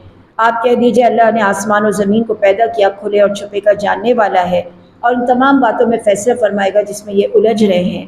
اگر ظلم کرنے والوں کے پاس جو کچھ روئے زمین پہ ہو اتنا ہی اور آ جائے اور اس سے بھی بڑھ کر آ جائے، اور یہ قیامت کے دن فدیہ دینا چاہیں تو اللہ تعالیٰ نہیں دے گا، اس روز ان کی برائیاں ان کے اوپر کھل جائیں گی جس کا وہ مذاق اڑاتے تھے۔ انسان کو جب تکلیف پہنچتی ہے تو ہمیں پکارنے لگتا ہے، وہی مضمون جو ابھی پہلے گزر گیا، اور جس وقت ان کے اوپر آسانی آتی ہے، کوئی نعمت ادا کی جاتی ہے، پہلے ذکر یہ تھا کہ وہ شرک کرنے لگتا ہے، اور ادھر یہ ذکر ہے کہ وہ کہتا ہے کہ میں نے تو یہ تمام چیزیں اپنے علم کی وجہ سے، اپنی بہترین اسٹریٹجی اور پلاننگ کی وجہ سے لیے۔ یہ بھی شرک ہے اگر آپ اس کا حصہ اپنے آپ کو دینے لگے، یہ میری وجہ سے ہے۔ اسی لیے جب بھی آپ کے اندر آپ کو خود اپنی نظر میں نظر آئے، خود دیکھیں آپ کہ میرے اندر یہ بڑائی ہے، یہ اچھائی ہے، یہ نعمت دی ہے اللہ تعالیٰ نے، تو الحمدللہ، اور وہ دعا کہ اللہ تعالیٰ تو مجھے میری نظر میں چھوٹا بنا دیجئے۔ اللہم اجعل فی عینی صغیرا وفی اعین الناس کبیرا۔ ہم اس کے الٹ کر رہے ہوتے ہیں۔ پھر یہ تمام برائیاں جو ان لوگوں نے کی اللہ تعالیٰ نے فرمایا ان پر آ پڑی، اور ان میں سے جو گناہ گار ہے، جو برائی کرے گا ان کے اوپر یہ یقین آئے گی، اور یہ یقیناً یہ برائی آئے گی اور یہ ہمیں ہرانے والے نہیں۔ آگے اللہ سبحانہ وتعالیٰ نے پھر ایک بہت خوبصورت آیت، سورہ زمر واقعی ایسی ہے کہ اس کی ایک ایک آیت کو آپ لوگ اپنے قرآن میں ہائی لائٹ کر لیجئے، یہ بہت اہم آیتیں ہیں۔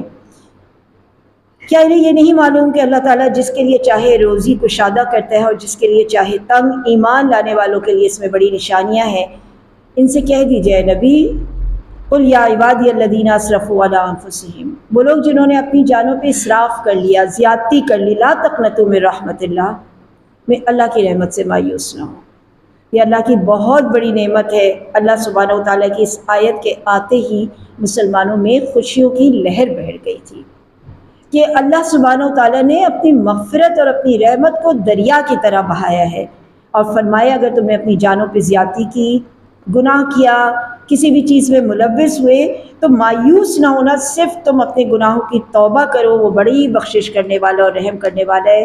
ایک اور جگہ اللہ تعالیٰ نے فرمایا کہ اللہ نے اپنے اوپر رحم کا لفظ لازم کر لیا۔ اللہ کی بہت ساری صفاتیں، لیکن رحمت سب کے اوپر بھاری ہے۔ اور پیروی کرو اس بہترین چیز کی جو تمہاری طرف تمہارے پروردگار کی طرف سے نازل ہوئی ہے، ایسا نہ ہو۔ آیت نمبر 56 میں فرمایا کہ آخر میں تم یہ کہو کہ مجھ سے اللہ کے حق میں کوتاہی ہو گئی، اور ہائے کہ اگر اللہ مجھے ہدایت دیتا تو میں بھی پارسا لوگوں میں شامل ہوتا۔ ہدایت تو اللہ تعالیٰ کی 400 پھیلی ہوئی ہے۔ یا عذاب دیکھ کر یہ کہے کہ مجھے واپس لوٹایا جائے، میں بھی نیکوکاروں میں سے ہو جاتا۔ لیکن یہ وہ لوگ تھے جن کے پاس ہماری آیتیں پہنچ چکی تھیں، انہوں نے جھٹلایا، غرور کیا، تکبر کیا، کیونکہ وہ کافروں میں سے تھے۔ اور جن لوگوں نے اللہ پہ جھوٹ باندھا، قیامت کے دن ان کے چہرے سیاہ ہوں گے۔ یہ مضمون ہم آخری آیتوں میں بھی پڑھیں گے، یعنی آخری پارے میں، کہ ان کے چہرے کیسے سیاہی نے ڈھانپے ہوئے ہوں گے۔ اور اللہ نے فرمایا تکبر کرنے والوں کا ٹھکانہ جہنم ہے۔ جن لوگوں نے پرہیزگاری کی، اللہ تعالیٰ فرماتے ہیں انہیں دکھ اس روز چھو کے بھی نہیں گزرے گا، اور نہ وہ غمگین ہوں گے۔ ایک حدیث میں آتا ہے قیامت کی ہولناکیاں مومنوں پہ ایسے ہی ہلکی ہوں گی جیسے ایک نزلے کی چھینک ہوتی ہے۔ اگر ہمیں نزلہ ہو اور ہمیں کسی چھینک آئے تو کتنی تکلیف ہوتی ہے، کتنی پریشانی ہوتی ہے۔ تو اللہ تعالیٰ فرماتا ہے کہ اس روز عذاب کے دن یعنی حساب کتاب کے دن جہاں عذاب ہر طرف چارسو ہوگا، ان لوگوں کے لیے وہ تمام چیزیں ایک چھینک کی طرح ہوں گی، یعنی اس قیامت کی ہولناکیوں کا ان کے اوپر ذرا برابر اثر نہیں ہوگا۔ آسمان کی اور زمین کی کنجیوں کا مالک وہی ہے، اور جو اس سے کا انکار کرے آیتوں کا وہ خسارہ پانے والے ہیں۔ آپ کہہ دیجئے جاہلو، کیا تم مجھ سے اللہ کے سوا اوروں کی عبادت کو کہتے ہو کہ میں ایک اللہ کو چھوڑ کر تم جیسے بندوں کی خواہش کو فالو کروں؟ یقیناً تیری طرف بھی اور تجھ سے پہلے کے نبیوں پہ بھی وحی کی گئی تھی، اگر آپ نے بھی اے نبی ان کی بات مانی تو بلا شبہ آپ کا عمل بھی ضائع ہو جائے گا۔ آگے آیت نمبر 67 میں پھر ایک اور آیت ہے، وما قدر اللہ حق قدرہ، اور انہوں نے اللہ تعالیٰ کا حق نہیں جانا، اللہ کی قدر نہیں کی۔ کیا وجہ ہے کہ ہم اللہ کو ماننے کے باوجود ہم اللہ تعالیٰ کی قدر نہیں کرتے، ناقدری کرتے ہیں؟ ہماری اولاد جب ہماری ناقدری کرتی ہے تو ہمیں غصہ آتا ہے، اور اللہ کو نہیں آتا ہوگا؟ ہم قدر کیوں نہیں کرتے؟ آپ اس کو بالکل ہیومن اس کے اوپر رکھ کے دیکھیے، جب ہماری اولاد یا اولاد بھی چھوڑیے کوئی اور جس کے اوپر ہم نے احسان کیے ہوتے ہیں وہ نہیں قدر کرتا تو ہم اسے احسان یاد دلاتے ہیں، کیا میں نے اس وقت تمہارے لیے یہ نہیں کیا، کیا میں نے اس وقت تمہارے لیے یہ نہیں کیا، کیا میں تمہارے حق میں یہ نہیں کرتا رہا یا کرتی رہی؟ اللہ سبحانہ و تعالیٰ کی بھی اگر قدر جاننی ہے نا تو اللہ کی اسماء و صفات کو پڑھیے، جو انشاءاللہ ہم اپنے نئے کورس میں کرائیں گے۔ اللہ تعالیٰ کی 99 صفت ہیں، 99 صفت کو جب آپ غور و فکر کرتے ہیں تو آپ کا ذہن، آپ کا دل، آپ کی روح اللہ تعالیٰ کے آگے جھک جاتی ہے۔ آپ کو ایسا لگتا ہے کہ آپ ایک لفظ بھی منہ سے نہ نکالیں جو اللہ سبحانہ و تعالیٰ کی حکم کے خلاف ہو، اور جو نکل جائے اس کے اوپر ندامت ہوتی ہے۔ تو اللہ کی قدر جاننے کے لیے اللہ کو سمجھنا تو پڑے گا نا، اللہ تعالیٰ کے ایٹریبیوٹس، اللہ تعالیٰ کے جو بھی صفت ہے ان کو ڈیٹیل اسٹڈی کرنا۔ کہتے تو ہیں ہم اللہ رازق ہے، اللہ رحیم ہے، لیکن در حقیقت ہمارے عمل اس سے میچ نہیں کر رہے ہوتے۔ آگے آیت نمبر 67 اور 68 میں فرمایا کہ اللہ تعالیٰ آسمان کو اپنے داہنے ہاتھ میں اس روز لپیٹ لے گا، اور اس روز سے برتری اللہ کی ہوگی، سور پھونکا جائے گا، سب بے ہوش ہو جائیں گے، دوسرے سور پہ سب کھڑے ہو جائیں گے۔ اور پھر ایک اور آیت فرمایا وَأَشْرَقَتِ الْأَرْضُ بِنُورِ رَبِّهَا، اور جگمگا اٹھے گی زمین اللہ کے نور سے، نامہ اعمال ظاہر کیے جائیں گے، نبیوں کو گواہ کے طور پہ لایا جائے گا اور حق کے فیصلے ہو جائیں گے۔ یعنی پہلے قیامت کے اندھیرے ہوں گے اور اس کے بعد اللہ کا نور سے، سورج نہیں، اللہ کے نور سے دنیا جگمگانے لگے گی۔ اچھا سورج سے تو صرف روشنی ہوتی ہے، جگمگاہٹ تو نہیں ہوتی نا۔ یہ تو ہم اینیمیشن ڈالتے ہیں اپنی تصویروں کے اوپر کہ ستارے چمک رہے ہیں، روشنیاں ہو رہی ہیں۔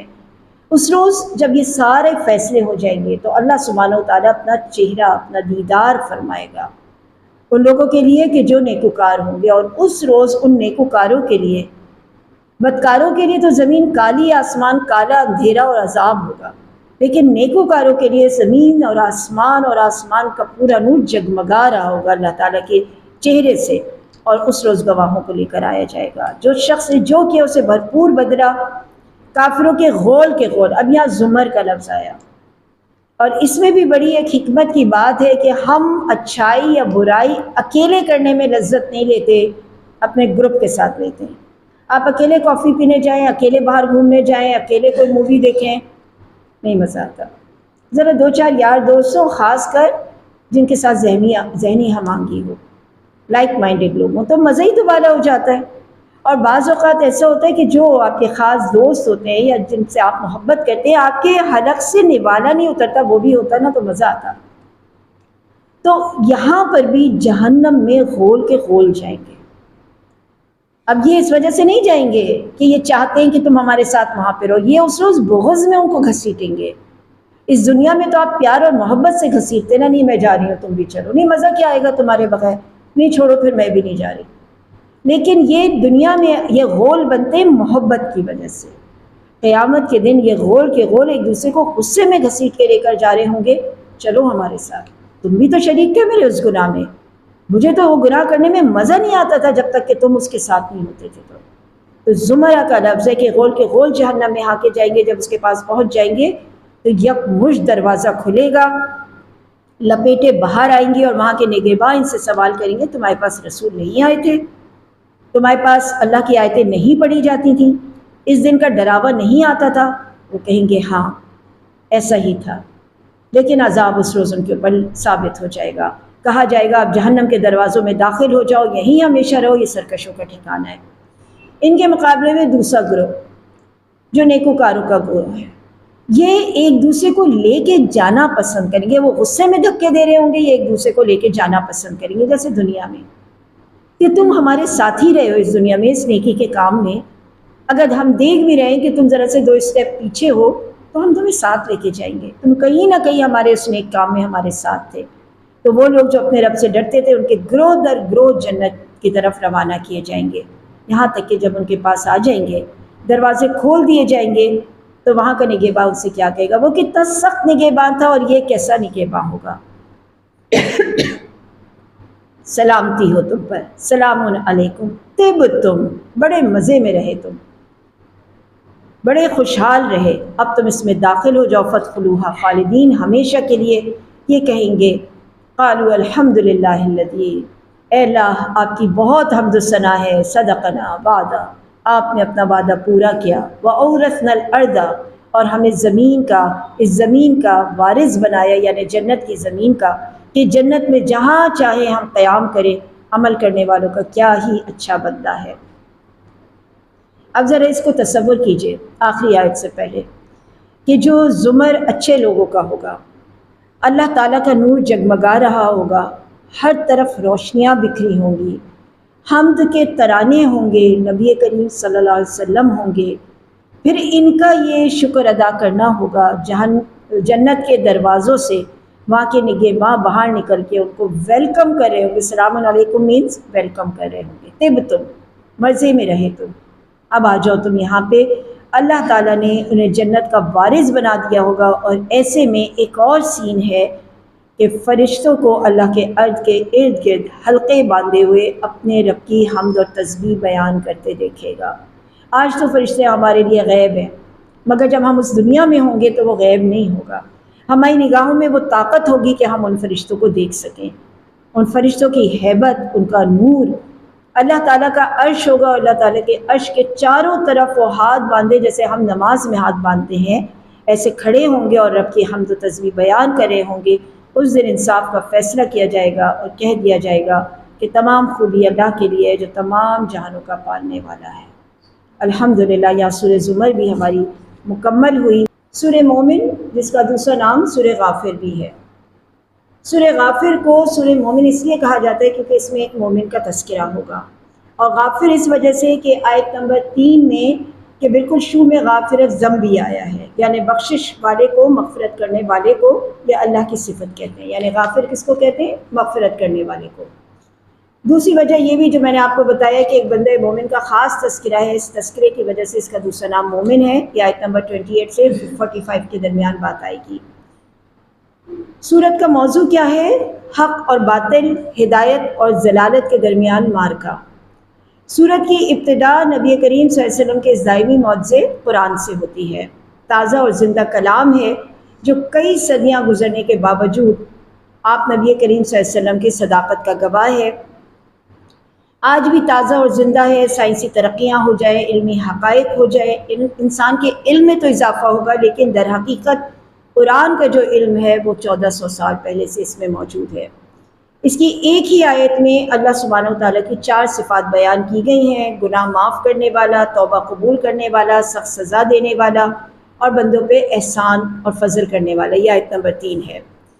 اس کے علاوہ اس صورت میں جو اہم قصے آئیں گے، اہم موضوعات ہیں، ان میں سے چند یہ ہیں کہ اہل ایمان کے لیے فرشتوں کی دعائیں ہوں گی، جو فرش اٹھائے ہوئے ہوں گے اللہ کا، یعنی جو اللہ کا عرش ہے، حملۃ العرش، عرش اٹھانے والے ہونے کا شرف حاصل ہوگا، عرش کا احاطہ کیے ہوئے ہوں گے اور اللہ کی حمد اور تسبیح بیان کر رہے ہوں گے، اور کہہ رہے ہوں گے اے ہمارے رب، تیری رحمت اور علم ہر چیز کو اپنے احاطے میں لیے ہوئے ہے، بس تو مغفرت فرما دے ان لوگوں کی جو توبہ کرتے ہیں اور تیری راہ کا اتباع کرتے ہیں۔ یعنی وہ فرشتے ہمارے لیے دعا کر رہے ہوں گے، انہیں دوزخ کے عذاب سے بچا لے اور ان کو دائمی جنات میں داخل فرما دے جس کا تو نے ان سے وعدہ کیا ہے۔ ان کے آباء، ان کی بیویاں، ان کی اولاد میں سے جو نیک ہے انہیں بھی داخل فرما دے، ان کو عذاب سے بچا کے رکھ، جسے تو نے اس دن عذابوں سے بچا لیا، بے شک اس پہ مہربانی فرمائی، اور یہی بڑی کامیابی ہے۔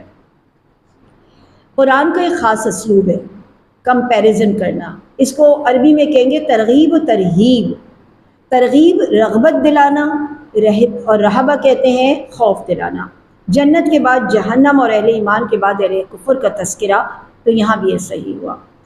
کفار و فجار کا حال یہ تھا کہ پہلے یہ بتایا گیا کہ یہ مقرب فرشتے ان اہل ایمان کے لیے دعائیں کرتے ہیں، اور اب کفار و فجار کا حال بتایا جا رہا ہے کہ جب انہیں بھڑکتی ہوئی آگ میں ڈالا جائے گا تو وہ اپنا اعمال بد، انجام بد دیکھیں گے تو اپنے آپ سے ہی نفرت کریں گے اور کراہیت کریں گے، اور اس کے بعد وہ معذرتیں پیش کریں گے، دنیا میں جتنی ان کی اکڑ تھی اسے بھول کر ذلت اور انکساری کے ساتھ آگ کے شعلوں سے نکالنے کی درخواست کریں گے، مگر ان کی درخواست رد کر دی جائے گی۔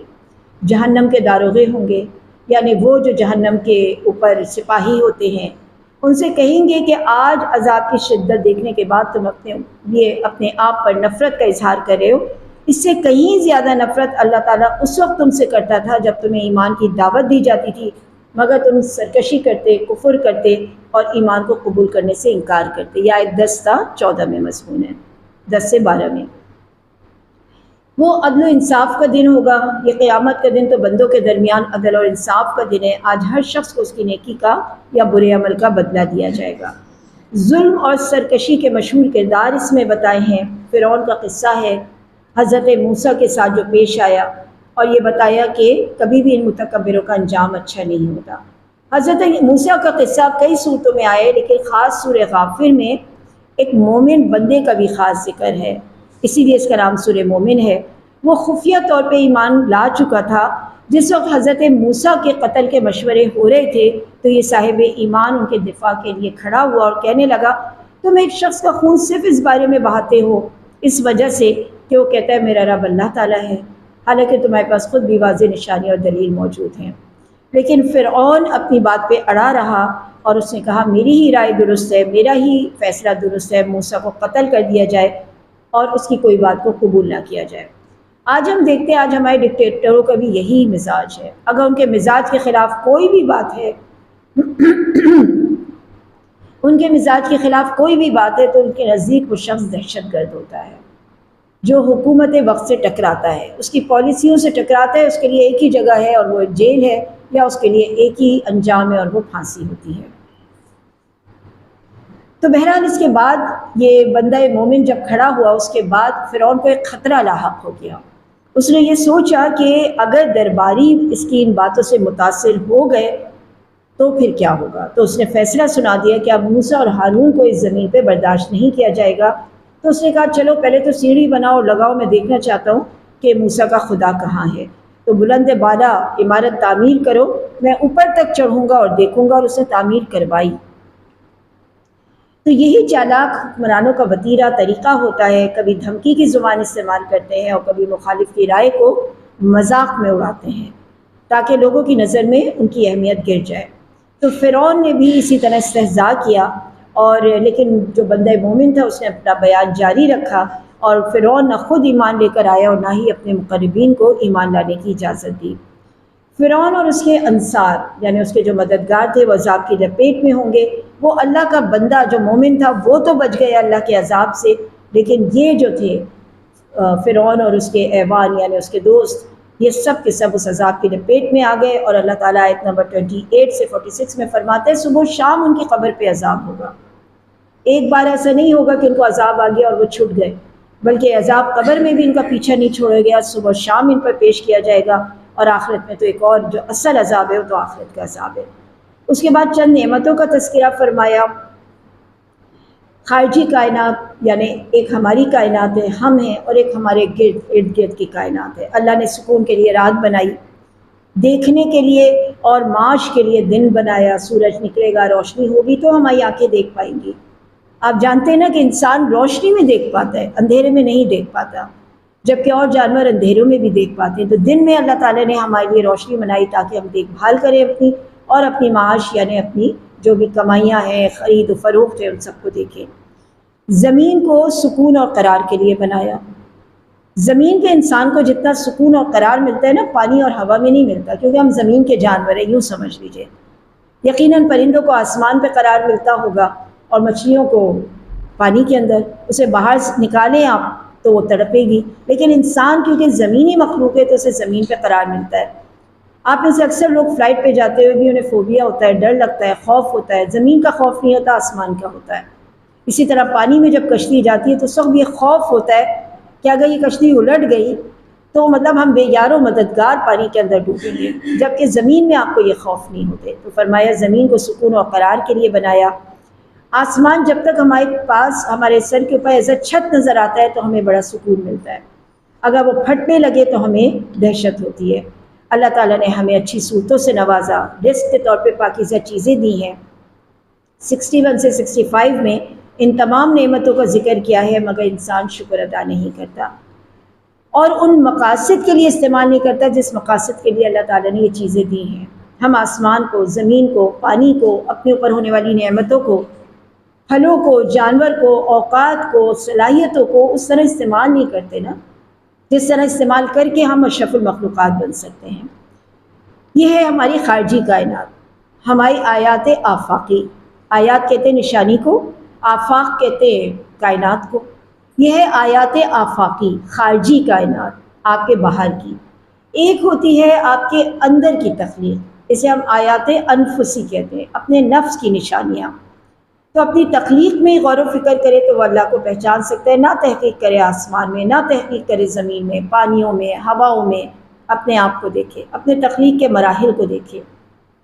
بے جان مٹی سے پیدا ہوتا ہے، نطفہ ہوتا ہے، جمع ہوا خون ہوتا ہے، پھر گوشت کی بوٹی ہوتا ہے، پھر ہڈیاں پھر اس کے بعد ڈھانچہ، پھر اس میں جان ڈالی جاتی ہے، پھر اس میں عقل ڈالی جاتی ہے، پھر وہ آنکھوں والا اور دیکھنے والا بن جاتا ہے، اور اس کے بعد اس کے جسم کے اندر میلوں پھیلی ہوئی رگوں کا جال بچھا دیا جاتا ہے، جس کے اندر خون گردش کرتا ہے، دل کو حرکت دی جاتی ہے۔ اللہ تعالیٰ نے ہر انسان کے اندر 360 جوڑ ڈالے ہیں، اور رگیں تو کہا جاتا ہے اتنی زیادہ ہیں، آنتیں جو ہماری بڑی آنت ہے اس کی لمبائی کی پیمائش بڑی ہے، رگوں کی پیمائش اتنی ہے کہ اسے پوری دنیا کے گرد لپیٹا جائے تو وہ پوری ہو جائے، اتنی باریکی کے ساتھ ہے یہ۔ اور پیدائش کے بعد جب وہ پیدا ہوتا ہے تو بے حد کمزور ہوتا ہے، عاجز ہوتا ہے، نہ طاقت گفتار ہوتی ہے اس کے اندر، نہ وہ بول سکتے، صرف روتا ہے۔ یہ الگ بات ہے کہ ماں پہچان لیتی ہے کیوں رو رہا ہے، لیکن وہ صرف روتا ہے، اپنا معافی زمین نہیں بیان کر سکتا۔ نہ اسے تمیز ہوتی ہے، نہ اسے عرفان ہوتا ہے۔ عرفان مطلب سمجھ بوجھ، عرف کہتے ہیں پہچاننے کو۔ اس کی آنکھیں بھی دھندلی ہوتی ہیں، وہ صرف لمس پہچانتا ہے۔ پھر اللہ تعالیٰ اسے عقل دیتا ہے، فہم دیتا ہے، قوت دیتا ہے، ادراک دیتا ہے، اور بچپن سے وہ اپنی جوانی میں قدم رکھتا ہے۔ پھر اس کے بعد بڑھاپا ایک الگ اسٹیج آتی ہے، ایسا ہی ہو جاتا ہے جیسے بچپن، نگاہیں کمزور۔ اب جیسے وہ بچے پیدائش کے وقت چیزوں کو صحیح نہیں دیکھ سکتا، اب بڑھاپے میں بھی یہی ہوتا ہے، عقل میں خلل آ جاتا ہے، اعضاء میں ویسا ہی ضعف آ جاتا ہے، حواس یعنی جو ہمارے سینسز ہیں اس کے اندر رکاوٹ آ جاتی ہے۔ جیسے چھوٹا بچہ ہوتا ہے، آپ بہت دیر تک اسے سکھاتے چٹکی بجاتے، کوئی چیز پکڑاتے، بہت دنوں بعد اس کی گرپ آتی ہے۔ بالکل اسی طرح اس کے بھی حواس میں تعطل آ جاتا ہے، اسی طرح چلنے پھرنے، اٹھنے بیٹھنے، کھانے میں عاجز ہو جاتا ہے۔ جیسے بچے کے آگے آپ کوئی چیز رکھتے ہیں، آپ کے گھروں میں بچے ہیں، آپ ان کو نیپکن بھی پہنا دیں، آگے بھی بچھا دیں، کچھ بھی کر لیں، لیکن ان کے ہاتھ سے ضرور چیز گرے گی، ان کے ہاتھ سے گلاس ضرور ٹوٹے گا، ان کے ہاتھ سے ضرور لڑک جائے گا شربت، سب کچھ ہوگا۔ لیکن جب بچے کے ساتھ ہوتا ہے تو ہمارا ذہن اس کو ایکسیپٹ کر لیتا ہے، لیکن جب بوڑھے کے ساتھ ہو رہا ہوتا ہے، عمر رسیدہ کے ساتھ، تو ہم نہیں ایکسیپٹ کر پاتے ہیں۔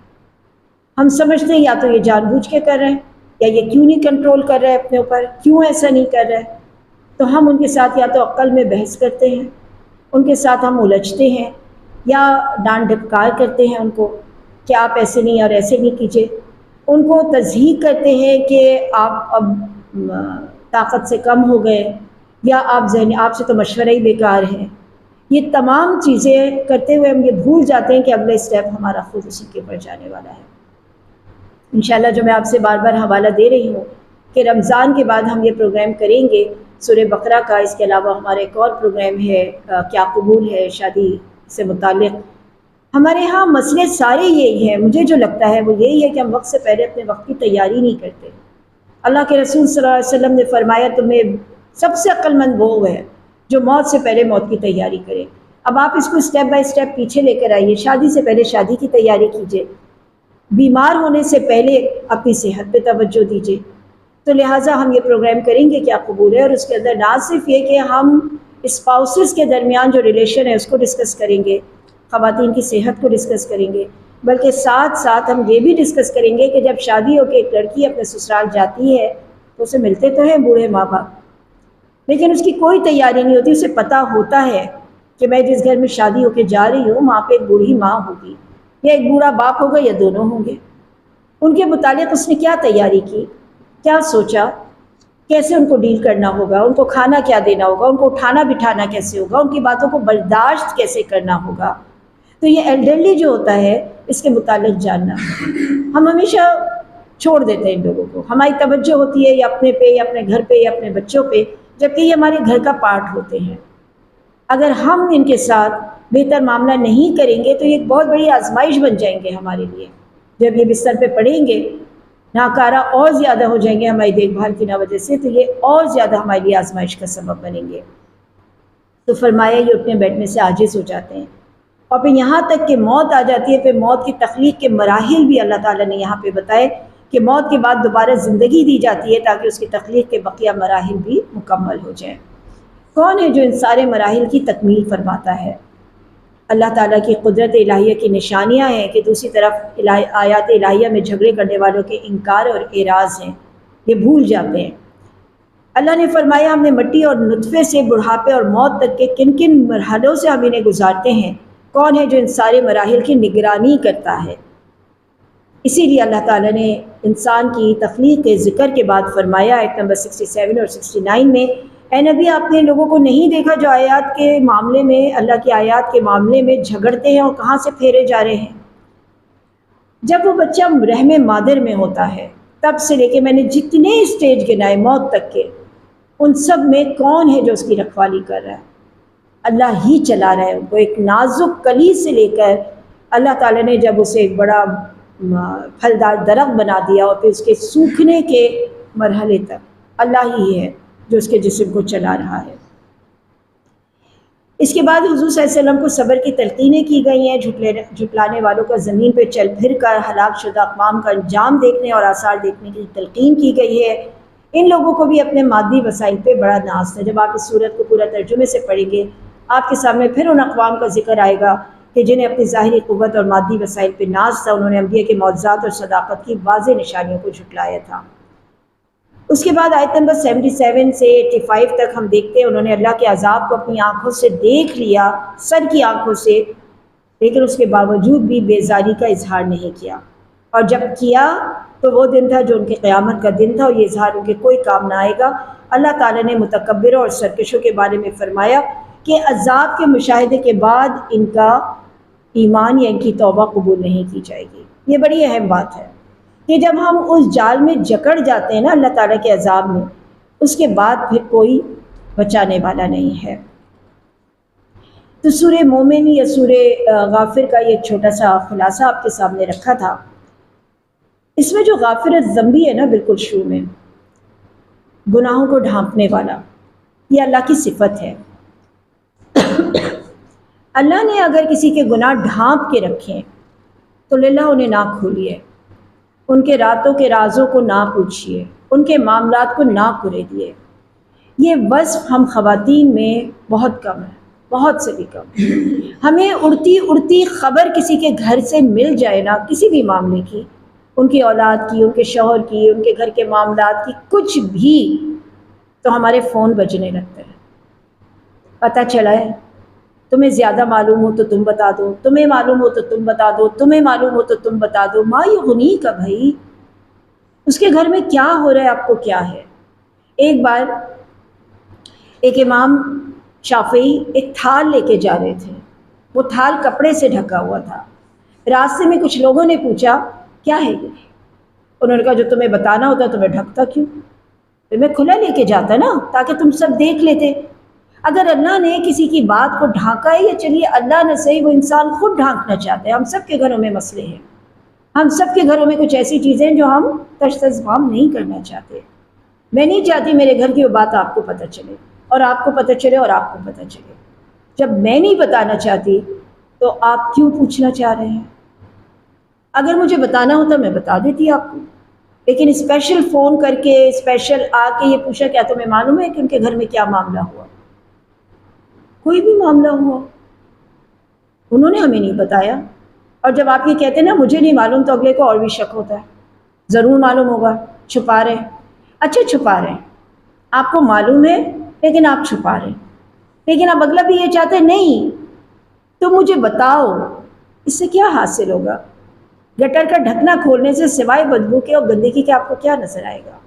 اے اور بی اور سی کا معاملہ لے لیجئے، اے کے گھر میں کوئی واقعہ ہوا، بی کو خبر ہے، سی بی سے پوچھ رہا ہے، اور چلیے بی نے بتایا نہیں بتایا چھوڑیے، مگر سب سے زیادہ پریشانی اے کو ہے، تو بھائی چھوڑ دیجیے۔ اگر آپ کو بتا دے وہ کہ یہ معاملہ ہو رہا ہے اور وہ یہ پوچھ رہی تھی اور میں نے یہ بتایا، تو اس سے کیا ہمیں خوشی ہوگی؟ جانے دیجیے نا۔ اللہ سبحانہ و تعالیٰ نے جتنا آپ کو ڈھانپا ہے دوسرے کو ڈھانپا ہے، ڈھانپا رہنے دیجیے۔ اپنے کام سے کام رکھیے۔ کوئی ہم سے کسی کے گھر کے متعلق پوچھے، کہہ دیجیے مجھے نہیں معلوم۔ کوئی آپ سے کہہ نہیں تمہیں معلوم تو سب کچھ ہے، آپ کہتے ہیں ہاں معلوم ہے، نہیں بتانا چاہتی میں، تمہیں اس سے کیا غرض ہے؟ کتنی گری ہوئی حرکت ہے نا کہ ہم کسی کے گھر کے معاملے، کسی کے رازداری کے معاملے، کوئی بھی معاملہ ہو سکتا ہے، بعض اوقات ایسے معاملے ہوتے ہیں، بچی گھر آ کے بیٹھ گئی ہے، اب آپ دیکھ رہے ہیں کہ یہ بیٹھی ہوئی ہے گھر میں، بس دیکھ رہے ہیں نا کافی ہے، جانا پوچھنا کیا معاملات ہے، کیوں آ گئے، اگر اسے کوئی آپ کی ہیلپ چاہیے ہوتی نا تو وہ آپ کو ضرور بلاتے کہ یہ معاملہ ہو گیا ہمارے گھر میں، آپ ذرا اس میں ہماری مدد کیجیے۔ جب اس نے آپ کو کہا نہیں تو آپ جا کے کیوں اس کے زخموں پہ نمک پاشی کر رہے ہیں؟ کیوں پوچھیں کہ کیا معاملہ ہو گیا ہے، کیا آپ صحیح کر سکتے ہیں؟ یا تو اگر آپ صحیح کر سکتے ہیں نا اس معاملے میں پڑھ کے تو ضرور جائیے اور کہیے کیا معاملہ ہے بتاؤ مجھے، میں ذرا دیکھتی ہوں اس معاملے کو، ٹھیک ہے بہت اچھی بات ہے، مدد کیجیے۔ لیکن ہمارا جانا اور پوچھنا صرف اس لیے ہوتا ہے کہ ہم آ کے 10 لوگوں تک اپنی CNN کی خبر کو چھاپیں، تو اللہ تعالیٰ غافر ذنبی ہے۔ اگر اللہ تعالیٰ ہمارے گناہوں کو، ہمارے معاملات کو کھولنے کے اوپر آئے تو آپ بتائیے ہم کہاں پہ جا کے کھڑے ہوں گے؟ تو اللہ سبحانہ و تعالیٰ غافر الذنب و قابل التوب ہے کہ اللہ سبحانہ و تعالیٰ ہمارے گناہوں کو بھی ڈھانپنے والا ہے اور ساتھ ہی ہماری توبہوں کو بھی قبول کرنے والا ہے۔ آگے پھر وہی معاملات قوم نوح کے اور ان سب کے چلتے ہیں، یہ سب ہم اس کے خلاصے میں پڑھ کے آ گئے ہیں۔ اب انشاءاللہ تعالیٰ ہماری سورہ مومن کے بعد شروع ہوگی دوسری صورت، اس میں ایک آیت نمبر 19 ہے، اس کو بھی ہم اسی آیت کے ساتھ ملا کے دیکھ لیتے ہیں۔ آیت نمبر 19 ہے یعلم خائنۃ الاعین وما تخفی الصدور، یہ بھی اللہ تعالیٰ کا ایک ایٹریبیوٹ ہے، اس کی صفات ہے کہ وہ آنکھوں کی خیانت اور سینوں کے پوشیدہ راز سے بھی واقف ہے۔ انسان تو شاید گناہ کر ہی نہیں سکتا، کیونکہ اللہ سبحانہ و تعالیٰ جسے کہتے ہیں نا کہ اس کے دلوں کے راز سے واقف ہے۔ آنکھوں سے جو خیانتیں ہوتی ہیں نا ہماری، آنکھوں کی خیانت کا مطلب یہ ہے کہ ایک دوسرے کا مذاق اڑانا، آنکھوں کے ذریعے کچھ سائن لینگویجز پاس کرنا، تو اللہ سبحانہ و تعالیٰ ان آنکھوں کے زنا کو، آنکھوں کی خیانت کو، دل کے پوشیدہ حالت کو، یہ سب کچھ اللہ سبحانہ و تعالیٰ جانتا ہے۔ انشاءاللہ جب آپ لوگ اس کا ترجمہ پڑھیں گے تو آپ کو یہی پورے خلاصے کا ایک ڈیٹیل واقعات یہاں پہ نبیوں کے واقعات میں نظر آئیں گے۔